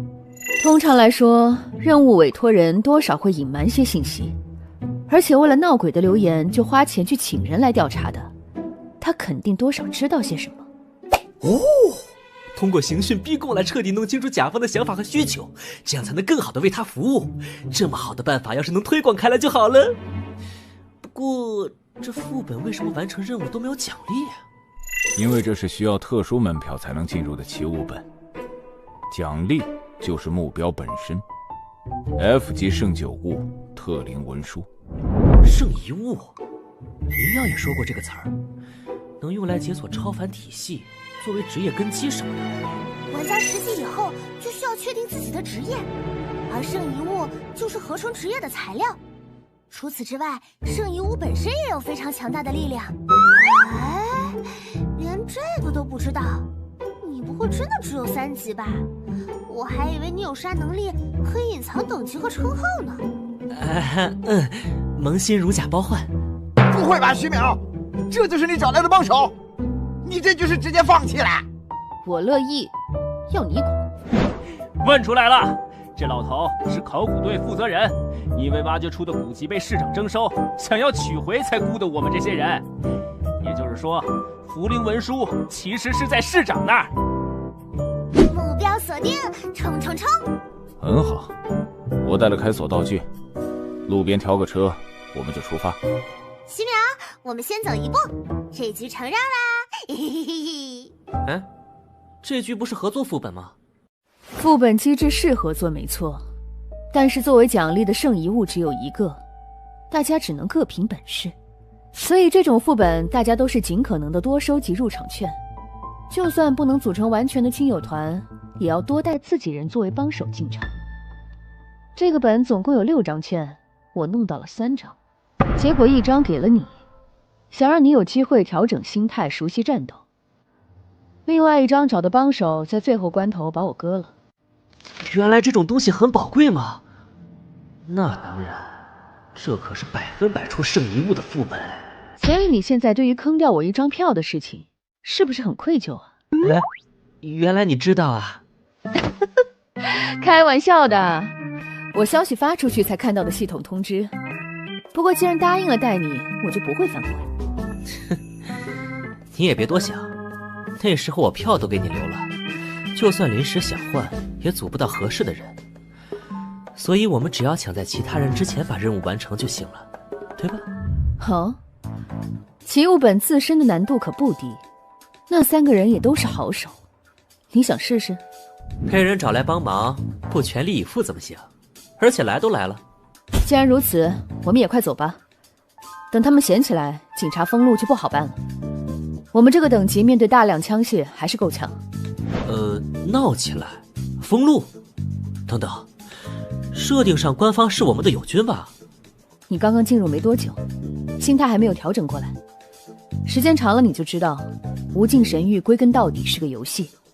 副本世界对我们而言只是游戏的场地，在副本中不计后果，直接高效地完成任务，这就是玩家们的做法。任务：为王奶奶找到走失的母鸡。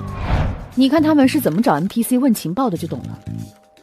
现在他们要么在策划绑架市长，要么在准备突袭市政厅。哎，是警局吗？有几个暴徒准备袭击市长。哎，对，不用谢我是热心市民。好了，我们现在去警察局录口供吧。你在干嘛？这和我们的主线没关系吧？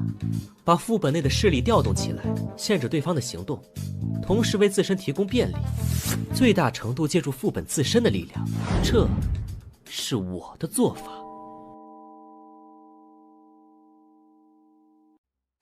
系统地图有标记功能，你路上看到商店、医院之类的，都可以在上面标出来。这种场景固定、中长时间的副本，一般来说花点功夫摸清环境总是有用的。哦，原来还有这种功能，谢谢苗姐。对了，你和其他玩家对话也不用担心 NPC 听见，玩家任何违和的言语举动都会在认知上被屏蔽。看建筑风格和行人打扮，副本背景类似20世纪初的美洲，这种矿业小镇的行政力量一般不会太强。如果对方的战力和苗姐你差距不大的话，想要靠副本 NPC 彻底围杀他们好像不太现实。离间、偷袭、下毒，不知道附近的驻军有没有办法调动。对了，这个副本有恶灵的说法，如果投靠到怪物那边的话……不用做到这一步。虽说有竞争关系，但这其实是个合作副本，玩家之间一般不会直接起冲突的。居然这么和谐，难道所谓的合作者不就是用来背锅挡刀的吗？思路很棒，我很期待你被人挂在公屏上骂的那一天。总之，能获得情报上的帮助也是好的，而且西部小镇民风彪悍，说不定能给我们惊喜呢。哎，给我去死吧，你这个邪魔！我操，这民风也彪悍过头了吧？现在你打算怎么办？根据世界观不同，有的副本 NPC 完全无法交流的情况也是有的。先试试看能不能让他冷静点，毕竟来都来了。说的也是。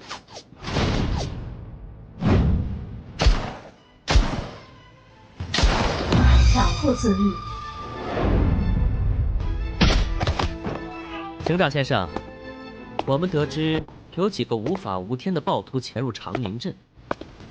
我们是来报警的。请坐。原来就是你们报的警啊！我是这个镇的警长。来，别客气。这可是禁酒令时期没收来的好东西。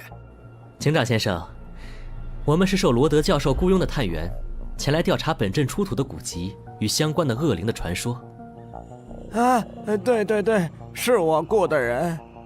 我们得知有暴徒想要抢夺古籍，出于安全考虑，可以请你向市长建言，将古籍交由我们这些专业人士保管吗？什么恶灵暴徒？我知道，肯定都是那个老混蛋在搞鬼。那个老混混头子说什么金盆洗手、回家乡养老都是假的。现在嗅到钱的味道，就迫不及待地钻出来了。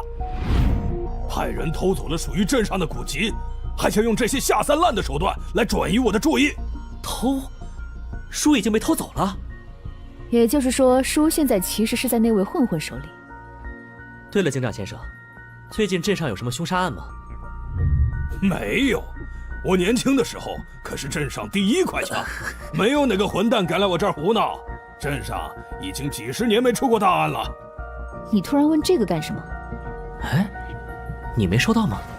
支线任务：找寻真凶。任务说明：我会抓住你的，一定。任务奖励：副本道具兑换券。触发支线了？我怎么没有这个任务？我们现在想去市长那问问情况。警长先生，您可以为我们引荐一下吗？小事小事，你就说是我让你过去的就行。哎，对了，这个给你，拿去吧。这是枪？拜托啦！我这是触发啥支线任务了？苗姐，我在和警长对话之后，身上多了个 buff， 你有吗？算了，不管他，把主线任务搞定比较重要。你是说这个阵营认证？你理解成临时势力就行了，很多副本里都会有，算是系统功能的一部分，来帮助玩家和 NPC 区分敌我。啊，居然有这么方便的东西，难怪他让我们自己去找市长。来，苗姐，你看2楼那个阳台，你能跳上去吗？小意思，你想干嘛？不是说去市长那里问情报吗？你看我们的身份都得到警方认证了，洗劫下警局不过分吧？准备就位。门是锁住的，里面没有人，内部安全，可以开锁潜入。收到。等一下，这里是警察局啊！你们在干什么？找线索，顺便补充点装备。不是你请我们来的吗？自己委托的任务都不记得了吗？你很奇怪。我就是委托你们找本书而已，有必要做到这个地步吗？没事的，我们之前都和警长申请过了，他说过允许我们自己随意调查，只要不被发现，就不会掉阵营好感。警局里面的人都被派出去阻挡暴徒，所以才自己动手。安心啦，一切都合理合法。我们和那3个暴徒完全不一样。王娟，你来看下这个。这些是最近的报警记录。孤儿院、矿洞，还有警长之前提到的黑帮，加上最开始委托人说的市长。现在我们找到的线索就是这些方向，任务物品应该就在这几个地方之一。按照流程一环环的询问 NPC， 估计这些地点彼此间会形成个任务链什么的。不过我们这次的任务是纯粹的找东西，我也不是太关心剧情，所以无所谓了。反正我们有警方许可，把这几个地方顺着搜索一遍好了。罗德教授，麻烦你去把车……啊，司机，我是说，委托人逃走了。哎，没事，在路边偷车不太合适，我们顺便再借用一辆警车好了。尹鄂安他们估计现在正在市政厅那边和警方互动，我们过去的话，估计会撞上他们。我们先去别的地方，不然被他们误会，影响队友之间的信任就不好了。不想路过市政厅的话，那镇东孤儿院走起。对了，王娟，你上一局活到最后，应该赢了不少点数，用掉了吗？没，说实话不知道该怎么用。按理来说，游戏早期应该迅速把点数投入到自身强化上，但那个坑爹卡池我实在是不想碰了，感觉就算把全部点数投进去，都不会有啥收获。很好，你现在这个等级，除了个人空间的生活必需品外，不要在强化上投入任何点数。神域的系统功能是随着玩家等级逐步开放的，比如3级开放称号系统，5级开放定制卡池，7级开放属性界面和强化，甚至可以说，直到10级，通过渗透物开启职业系统，这个游戏才算是真正开始。早期尽量用副本奖励的卡包过渡一下，因为就算你在低级常驻卡池投入再多，大部分能力也很快就会被淘汰。如果真扛不住，也至少要等到5级，根据自己的规划开启定制卡池之后再投入点数。哦，我说怎么感觉怪怪的？这样逐渐展开系统，是为了让玩家先在副本中找到适合自己的位置。大概吧，毕竟刚进游戏的新人，连心态都还需要调整，对战斗更没概念。就算给一堆强化，也不知道要干嘛。说起来，你还记得我们在这条路上开了多久？不超过10分钟，而且我们出发的时间是正午。行吧，毕竟是奇物本，我也觉得不可能让我们安安稳稳解密就能顺利通关。我组你进这个副本，本来就是希望你有机会能多适应一下战斗。你这个家伙，脑子是绝对够用的，但这还不够。大部分新人被淘汰，都是因为关键时候不敢拼命。刚好现在有机会。你不是拿了不少枪吗？等下我来掩护你，你试着自己。了解，把安全带系好。等一下，你要干嘛？让我们提醒下这位怪物小姐。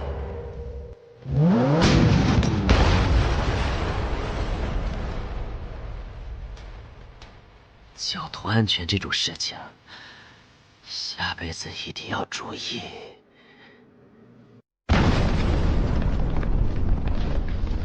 生命值损失27%，躲避与头部受损，还挂了个流血的 debuff。我自己下车去把那个怪砍了，都不至于伤成这样。没办法，我抽到的能力都是辅助类的，想越级打怪，只能稍微冒点风险啦。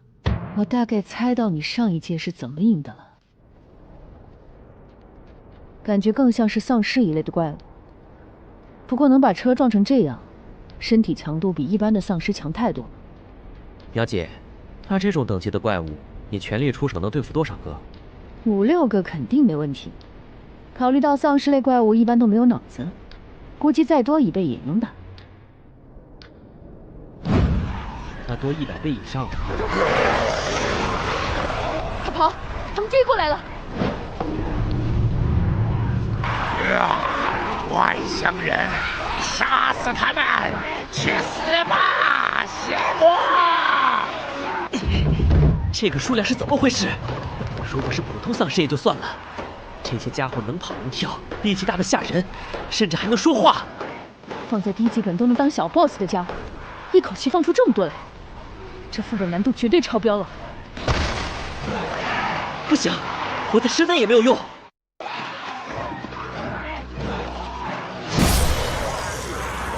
你不是说他们不会进入房子里，只要找个地方苟起来就可以了吗？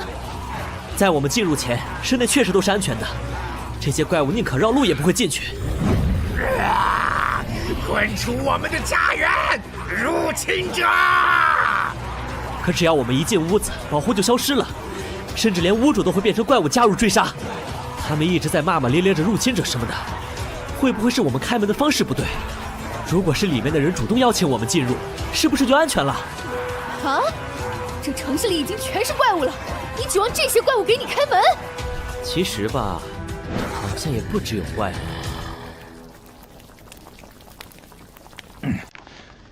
外面现在情况怎么样了？那些怪物没散开，但也没有要进来的意思，就是在这个房子周围漫无目的的晃荡。看来和我推测的一样，没有被开启过的房间是他们无法进入的未激活区域。我的一次穿透环总算没有浪费，那我们可以有个休整的地方。目前看来，这个副本比我们预估的难度要高很多。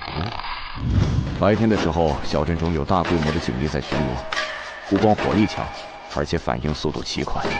太阳落山后，又是满街的怪物，遇上了就是没完没了的追杀。说是寻找物品，但其实连收集情报的时间都没给我们。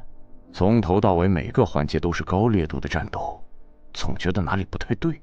你好，请问有人在家吗？嘿嘿，打扰啦，我们是警方聘请的探员，麻烦开下门。不好办呢。确实不好办啊。这么大个城市居然能刚好碰到，要是被发现是我们躲在安全的室内的话，他们肯定会破坏掉这个安全区，或者以此作为要挟。肉就不够分了。虽然不知道他们是用什么能力制造的安全区，但我们其他的3位队友确实就躲在里面。直接表明身份的话，他们大概率会毁掉这个据点进行转移。所以我需要你挡住那些怪物，给我争取一点操作的时间。这个房子门窗完全封闭，里面看不到门外的情况，门镜带来的视野优势就是我的筹码。快开门！景区有重要任务需要每一位居民配合。我要伪装成来发布任务的 NPC， 把大门骗开。哼，原来如此，他们在寻找可以提供庇护的居民。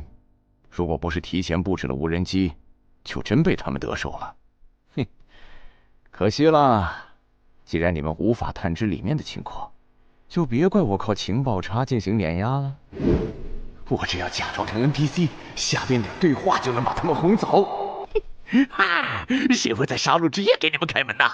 卑鄙的外乡人，立刻走开！立刻！此局有事在我。保卫家园，杀死外来者！争取时间，还真是说得轻巧。不过，这种被人信任与托付的感觉，居然还不错。我从来不是一个擅长思考的人。你自己不会看着办吗？一点主观能动性都没有，居然当着记者面打电话汇报，你是想让我担责任吗？对那些能将问题轻松解决的聪明人，我向往又畏惧。这次事故都是因为那个临时工自作主张，我们内部一定会对他进行处分，严肃处理，请大家放心。进入神域后也是一样，除了靠着蛮力不断的挥刃以外，我什么也不会。虽然我很快适应了战斗，剑刃也变得越来越强，但那一份迷茫与无措，却始终无法斩断。但这一次不一样了，我找到了能替我指引方向的人。只要拼尽全力去战斗就好。交涉与谋略，布局与博弈，那些我不明白的一切，都可以交给他去处理。我在这里的浴血坚守，是为了掩护他在我无法企及的绚烂战场上与人厮杀。嘿嘿嘿，快开门，让我们来一局昆特牌吧！外币巴布，你再顶一下，我这边马上就能把门弄开。算了，还是我自己来吧。等一下，就算要暴力破门，也要等我先躲开啊！也跟我一起去死吧！原来在外面求助的是队友啊！都怪这个副本没有队伍聊天，才引起了这么多误会。嘿嘿，没错没错，都是误会，谁会不想好好团结合作呢？你们两个少废话，赶紧来帮忙啊！我们这边要顶不住了。不好意思，我是没战力的新人。我的称号效果你们是知道的，不到万不得已，我不想参与战斗。再说，这种规模的怪物，我全力出手也没多大意义。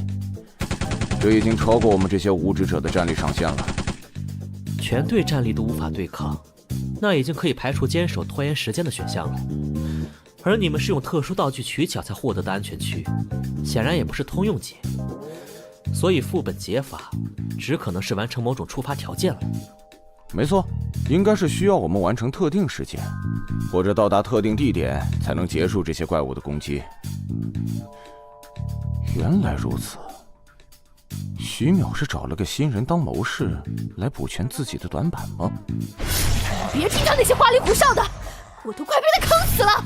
咱们一起加把劲把这些怪物杀光，问题就解决了。好像也不是。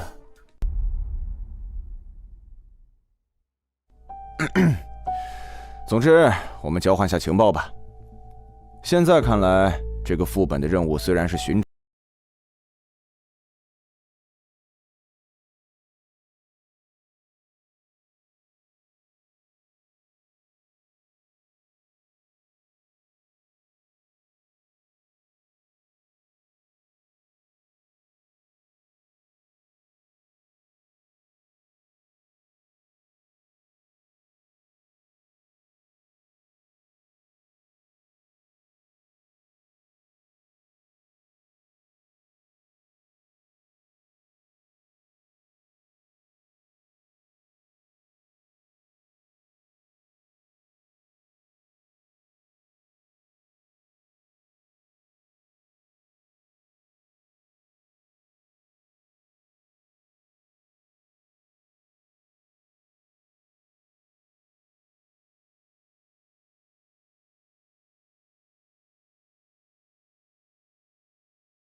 小吗？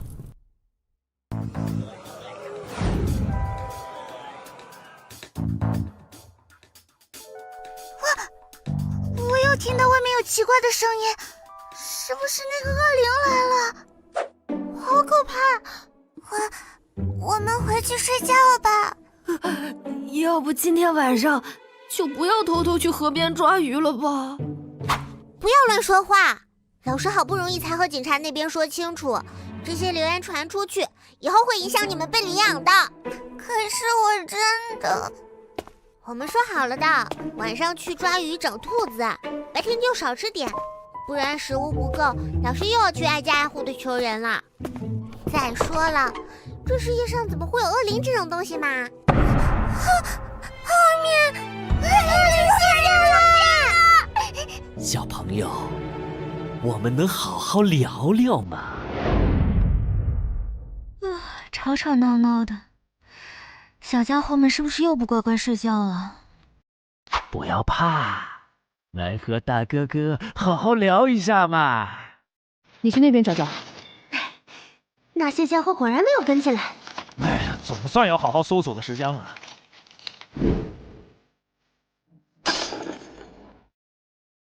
有人来了，你好，我们是……坏蛋，请从孩子们身边离开！等一下，我们不是什么坏人。小心！哎，这个家伙……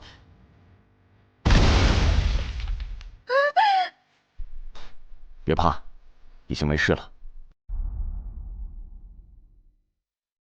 导引，黄雀呢？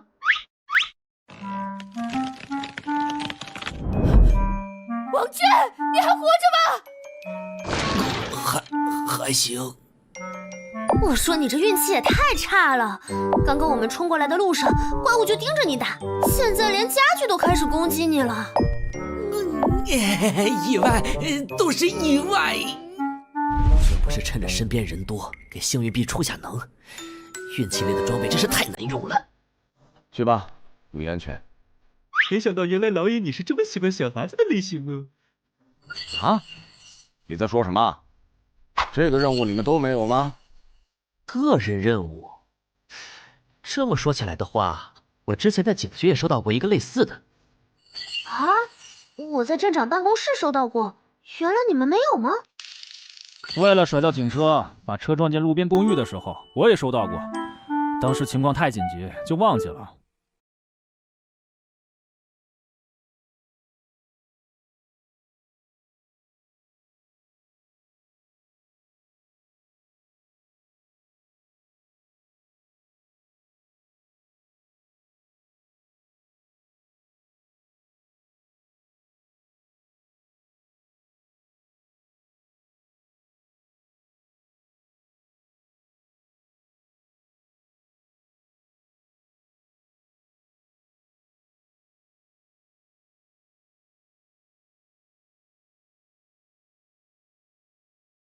受到伤害的话，我会听话的，请放过孩子们。有把话听完呐！我就是想问个情报。原来你们是想了解镇上恶灵的传闻呢。对不起，是我误会了。其实就是最近的事，有个孩子晚上去河边玩的时候，说看到了对面矿区有恶灵在飘荡。思思，我真的看到了，一定是因为矿井里挖出的那本古书。镇上好多人都说是我们惊动了恶灵。不要乱说话，镇长小姐已经请了一位有名的教授来研究了，事情很快就会解决的。喂，你听到了吗？镇长请来的。这里就只有一个指向矿洞的线索吗？和我们的线索重复了。哎呀，麻烦了。看地图，矿井是在小镇的另一端强行冲过去，路上估计要减员了。对了，老师，随便再问一个问题。请说。你仔细回想下镇长请来的那位教授，是这个人吗？回想，你好像……去死吧，外来者！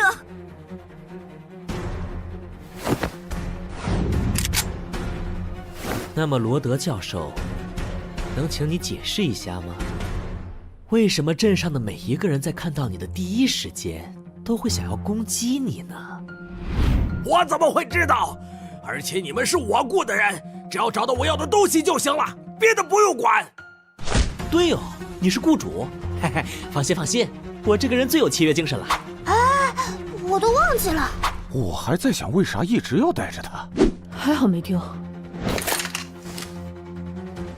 不过，我们的任务内容好像没要求雇主一定要活着呀。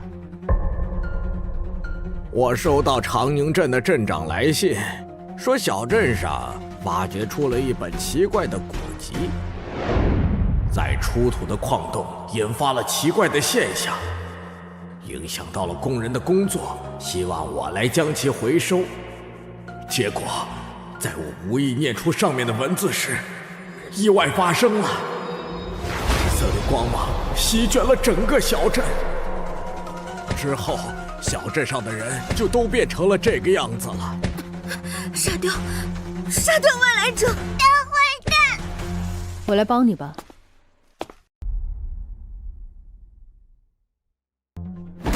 他们想要攻击我，可能因为是我引发了这一场灾难吧。但是请相信我，我只想找回那本书，来挽回这一切。任务完成，支线任务寻找真凶，获得奖励特殊道具兑换券。是你引发了这一切，至少这条是真话。所以现在可以放开我了吧？为什么这些消息其他人都不知道？为什么找你回收这种有异常的古籍？我们刚刚来小镇时，那一切正常的状态是怎么回事？还有，既然是你最后念的咒语，为什么你不知道书在哪？事情发生在1个月前，这么长的时间里，你在干什么？教授，谎言用言语创造奇迹的魔术，必须环环相扣才能精彩绝伦。来吧，我在期待你的表演。发生了啥？他们在说什么呀？这个 NPC 给的任务说明和我们得到的情报完全对不上，甚至在刻意误导我们。这家伙有大问题，不弄清楚就是在白忙。撕裂风波，静默言语，那是星空与人的倒影。大家小心！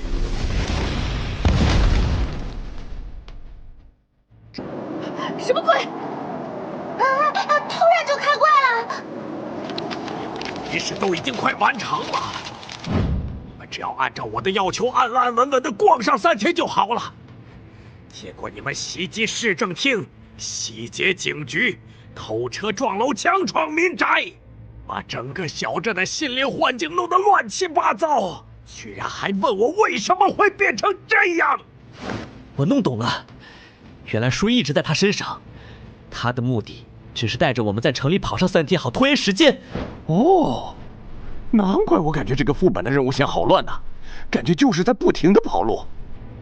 啊，所以系统的任务要求是找到符灵文书，而不是将符灵文书交给罗德教授。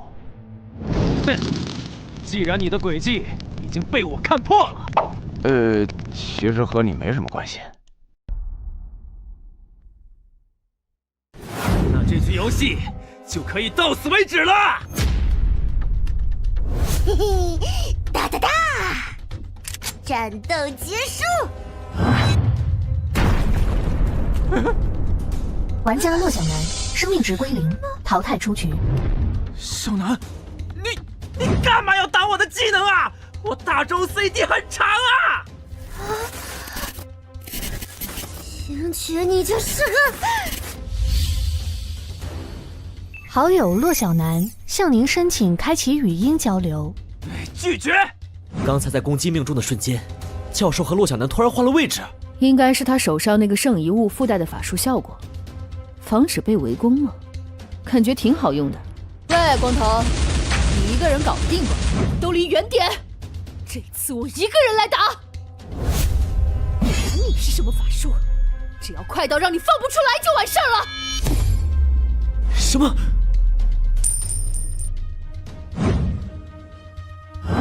操！没攻击他的人也会被换过来。这样都没死，你保命能力不错嘛。你的语气为什么很失望啊？而且不用施法时间，这能力不会是被动吧？这怎么打？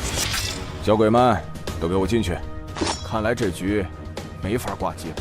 徐淼，合作，装备最后roll点，拿到的人补偿对方1000点。妥，你说吧，怎么打？操！为什么又是我一个人在扛？要死了，真的要死了！好说，既然他的能力效果是和其他人换位置，那么只要用不分敌我的大范围能力就行了。1级召唤，幽影触手。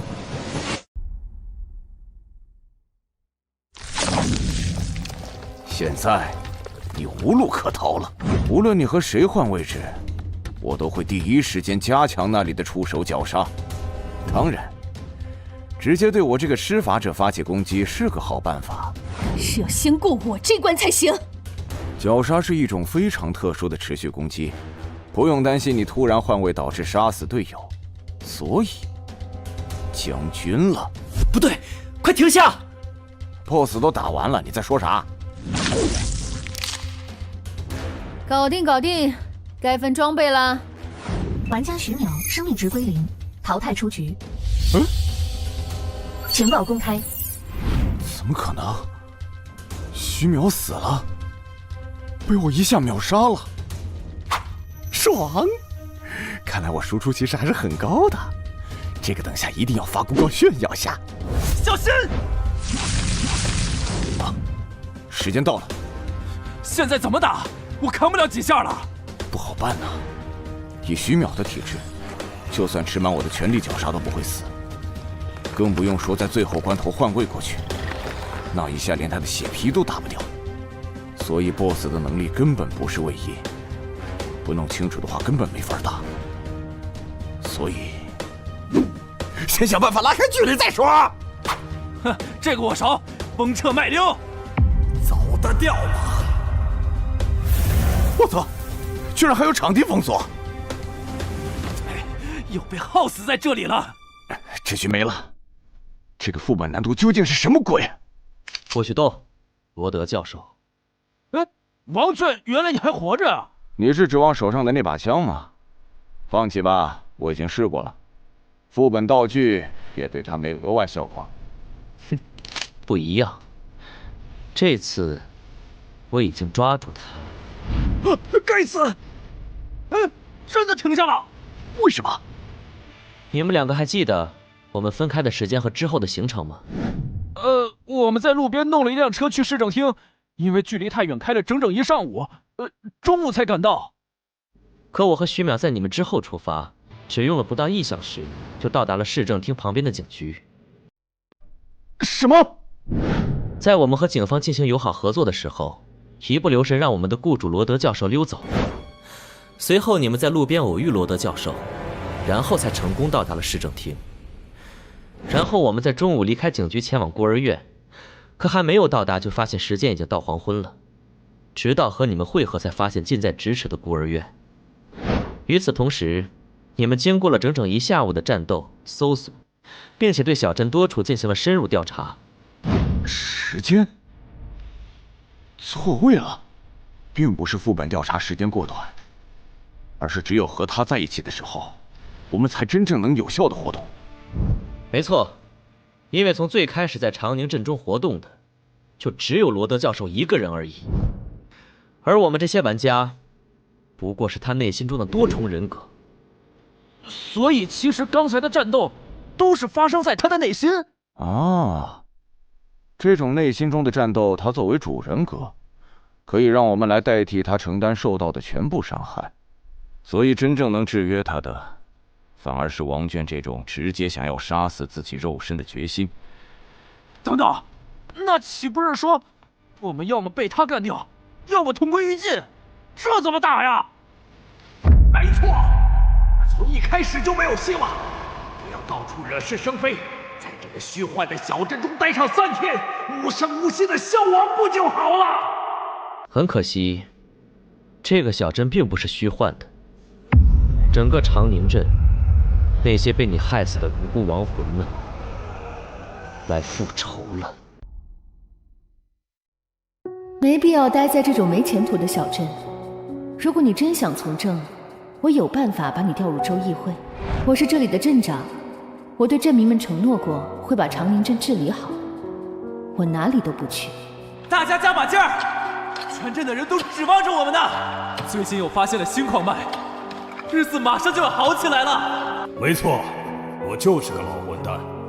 可如果你敢在长宁镇闹事，我就算拼上这条烂命，也会让你后悔出生在这个世界上。死人了！天哪，是凶杀案呢！镇上怎么会有人做这种事情？我会抓住凶手的，我发誓。最近镇上有点乱，不过那都是大人们的事情，你们只要快乐的长大就好了。放心吧，老师会保护你们的。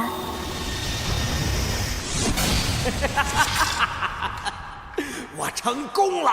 我成功了！谁也别想阻止我！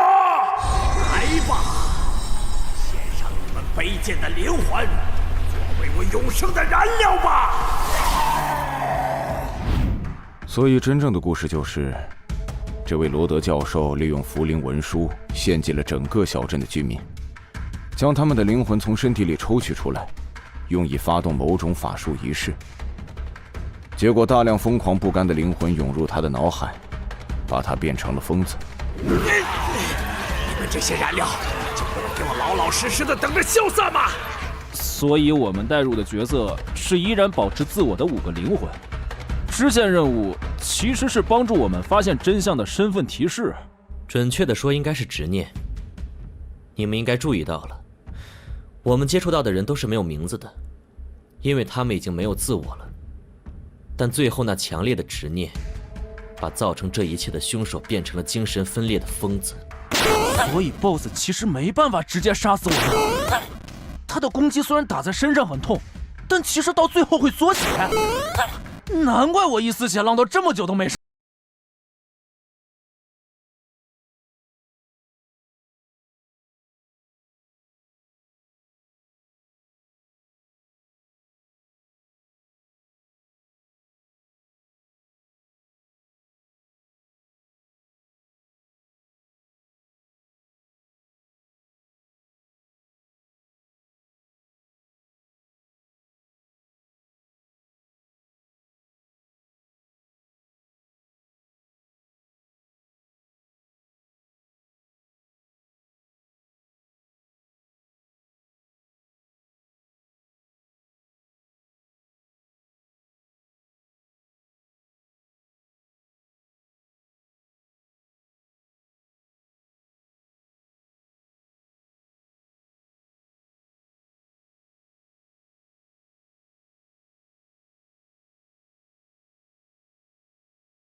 我出不成？没问题。献祭灵魂这种事，刚好我也会一点。那就希望地狱的恶魔们会喜欢他邪恶的灵魂，毕竟他现在和我共享生命，也属于我自己的灵魂。结束了，真是个让人不舒服的副本。来吧，说好的肉装备，徐淼不在，就由你替他了。哦，没问题。这是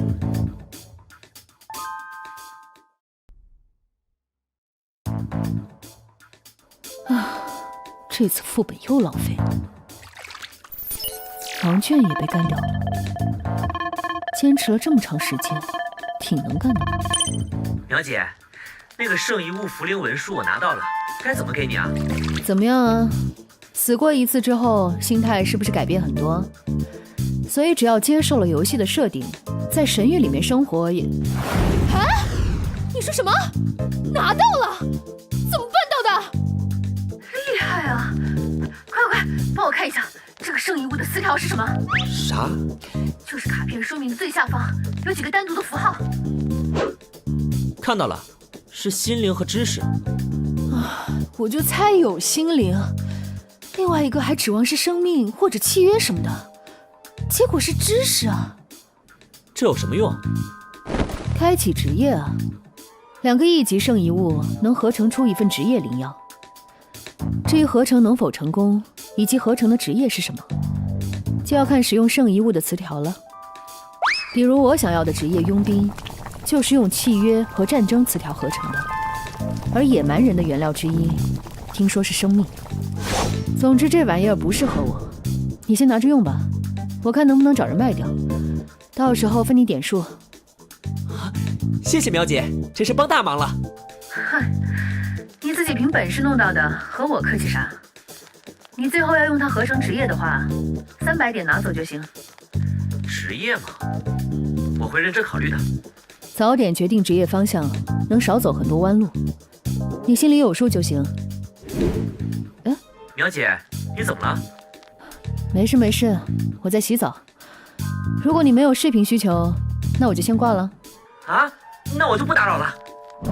怎么又是这种莫名其妙的小伤口啊？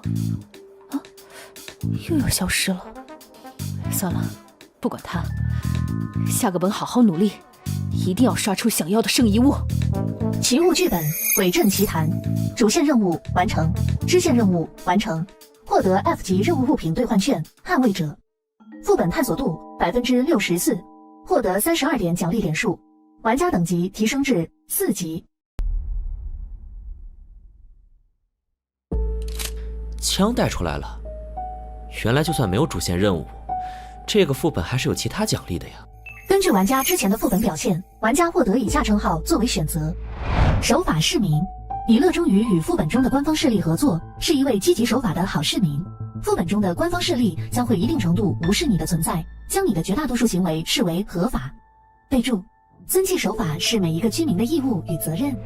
横冲直撞，你的座驾就是你的武器。你使用载具进行冲撞时，伤害加深20%，载具受到的损伤减少20%。备注：你别管车坏没坏，你就说人死没死吧。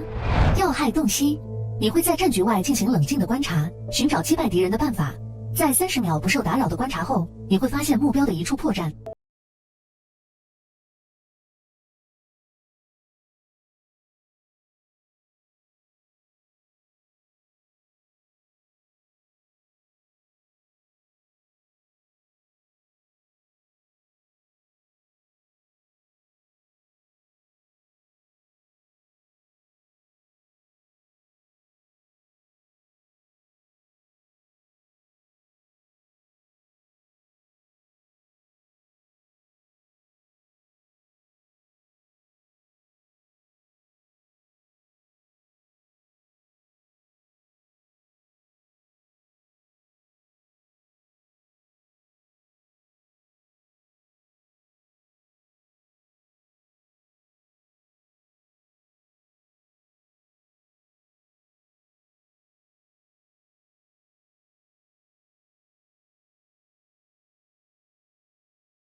完了。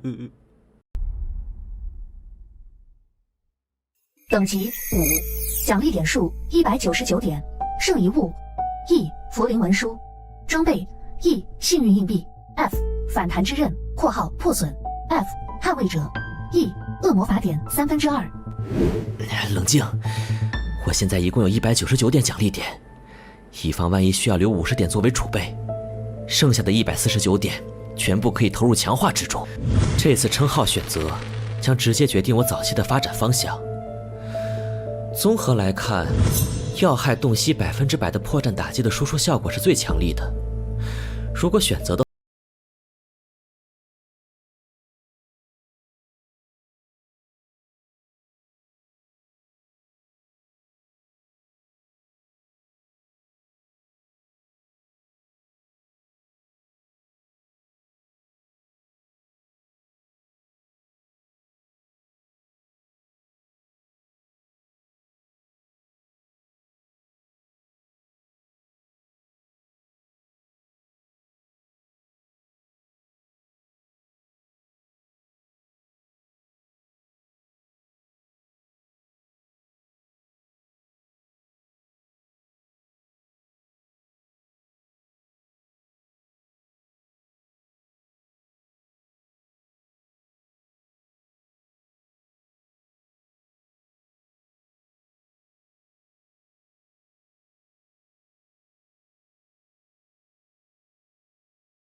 也必须考虑进去。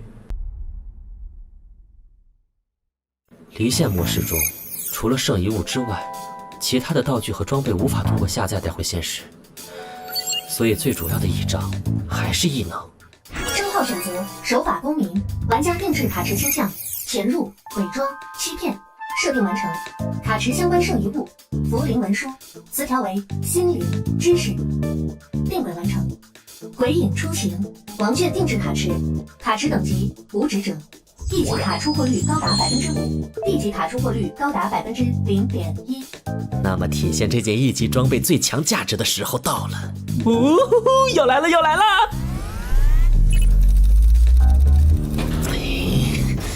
没地级卡，一级也只有3张，幸运币影响抽卡的效果没我想的那么明显啊！不会系统有限制吧？而且6个是装备和道具，还有个一级也是道具，坑死了！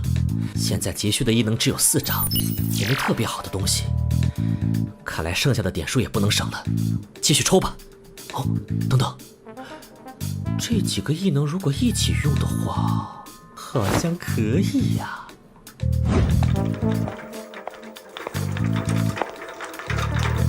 身份验证中，请站在原地。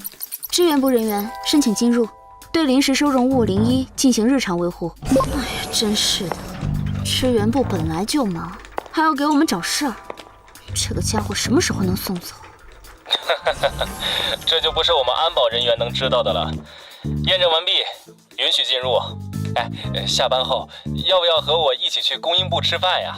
别做梦了，你们哪有下班的时候？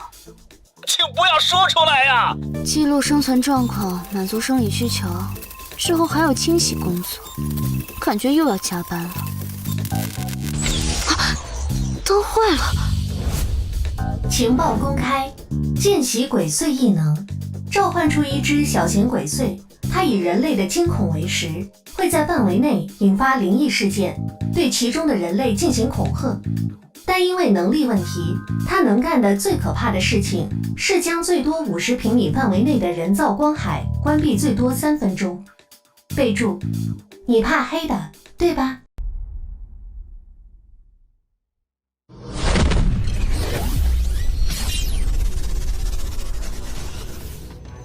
姐姐不要乱动哦，乖乖听话，才不会受伤。明白了吗？我问你答，这是什么地方？支气联合会临江分部。准备给我注射的是什么？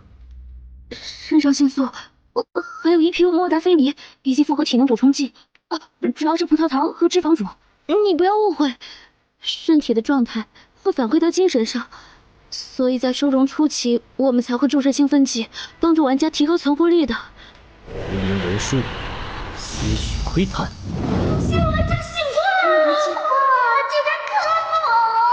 他的信息一片混乱，大部分都是无意义的杂音。你们为什么要把玩家都抓过来？我就是负责照顾你的小职员，怎么会知道这种事情？这位姐姐，是我误会你了，对不起啦。没关系的，我也没受伤。我是为接下来的事情道歉。虽然还想多问一会儿，可惜没时间了。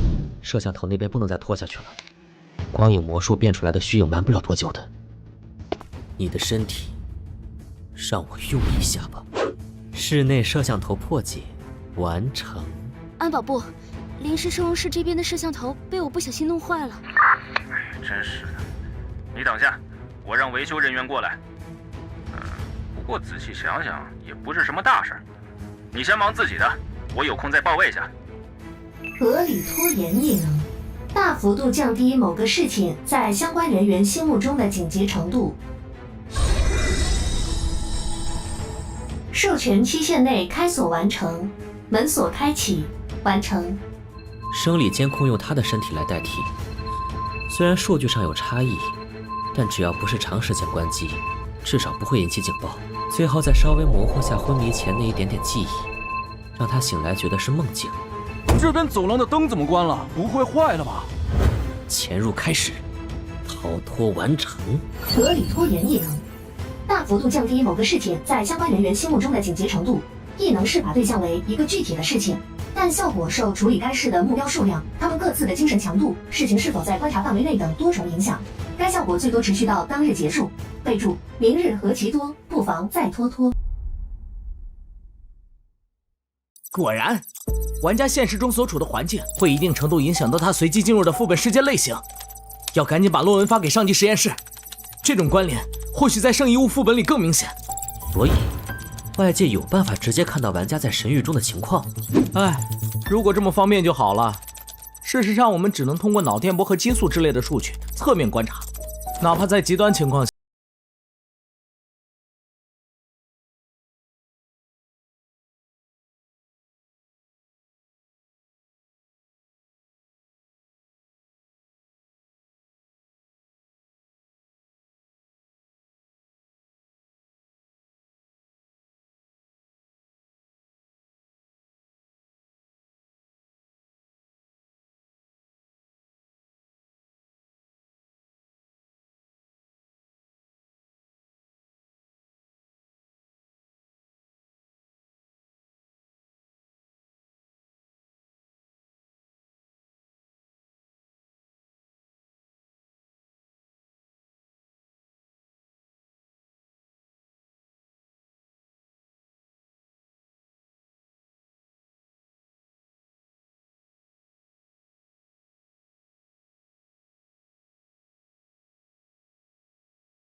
刚才看到的排班表，这里的存放时间是每晚9点，清理更是每周1次，平时绝对不会有人来，算是个安全区。趁现在整理一下目前收集到的资料。知悉联合会需要通过玩家来获取神域中的情报，那么可以排除他们能进出神域，甚至直接是神域的创造者的可能。不管他们出于什么目的，虽然手法有点粗暴，但从结果上来说，都是在保护玩家们现实中的安全。如果留在这里还能分享联合会探查到的情报成果，真香。这样看来，我倒也没有必须暴露自己的特殊性，也要立刻逃离的需求。苗姐，你之前说想救只野蛮人，他的配方是生命加上自然，然后荣誉加上战争合成的骑士，听名字也挺适合你的。我只要利用联合会的情报，加快在神域中变强的速度，再通过更强的实力强化在联合会中的自由程度。当然，这一切的前提都是不能被发现，不然被圈养都是最好的结局了。现在已经快3点了。这里怎么会有人？果然在这里偷偷睡觉不会被主管发现。睡觉？这个时间，在这里？难道这就是传说中的摸鱼？无法理解，不能接受！世界上怎么会有这种人？去给我好好工作呀！我的眼镜呢？该死，精神力还没恢复，也只能拼了。等等，你是？是王娟啊！我看你被打晕了，于是就跟上了救护车，准备看情况是否需要联系学校或者你家里人。谁知道就这样被强行带到这里，不允许离开，还被安排进了后勤部负责清洁工作。抱歉，是我连累你了。没事的，你不要往心里去。我会想办法，尽快帮你逃出去的。我是说真的没事，毕竟联合会的福利还蛮不错的。食宿全免，5险1金，不用加班，待遇也比一般公司高好几倍。学校那边也去帮我开了实习证明，主管说，等我3个月转正成正式员工后，就可以和家里联系了。1年后开始逐步恢复自由。这联合会明面上是巨型财团，连外围都是我不够格去面试的跨国企业。出于保密方面的要求，反而作为权力核心的本部一直缺人。主管说我升职空间很大。王俊，你没事吧？羡慕，我好羡慕啊！琳琳，你觉得从游戏中醒来的玩家能给他们投简历吗？不过我确实听人说你的意识进入到了一个游戏空间里了，居然可以醒来吗？真是太好了！那你知道其他被带进来的玩家怎么样了吗？不清。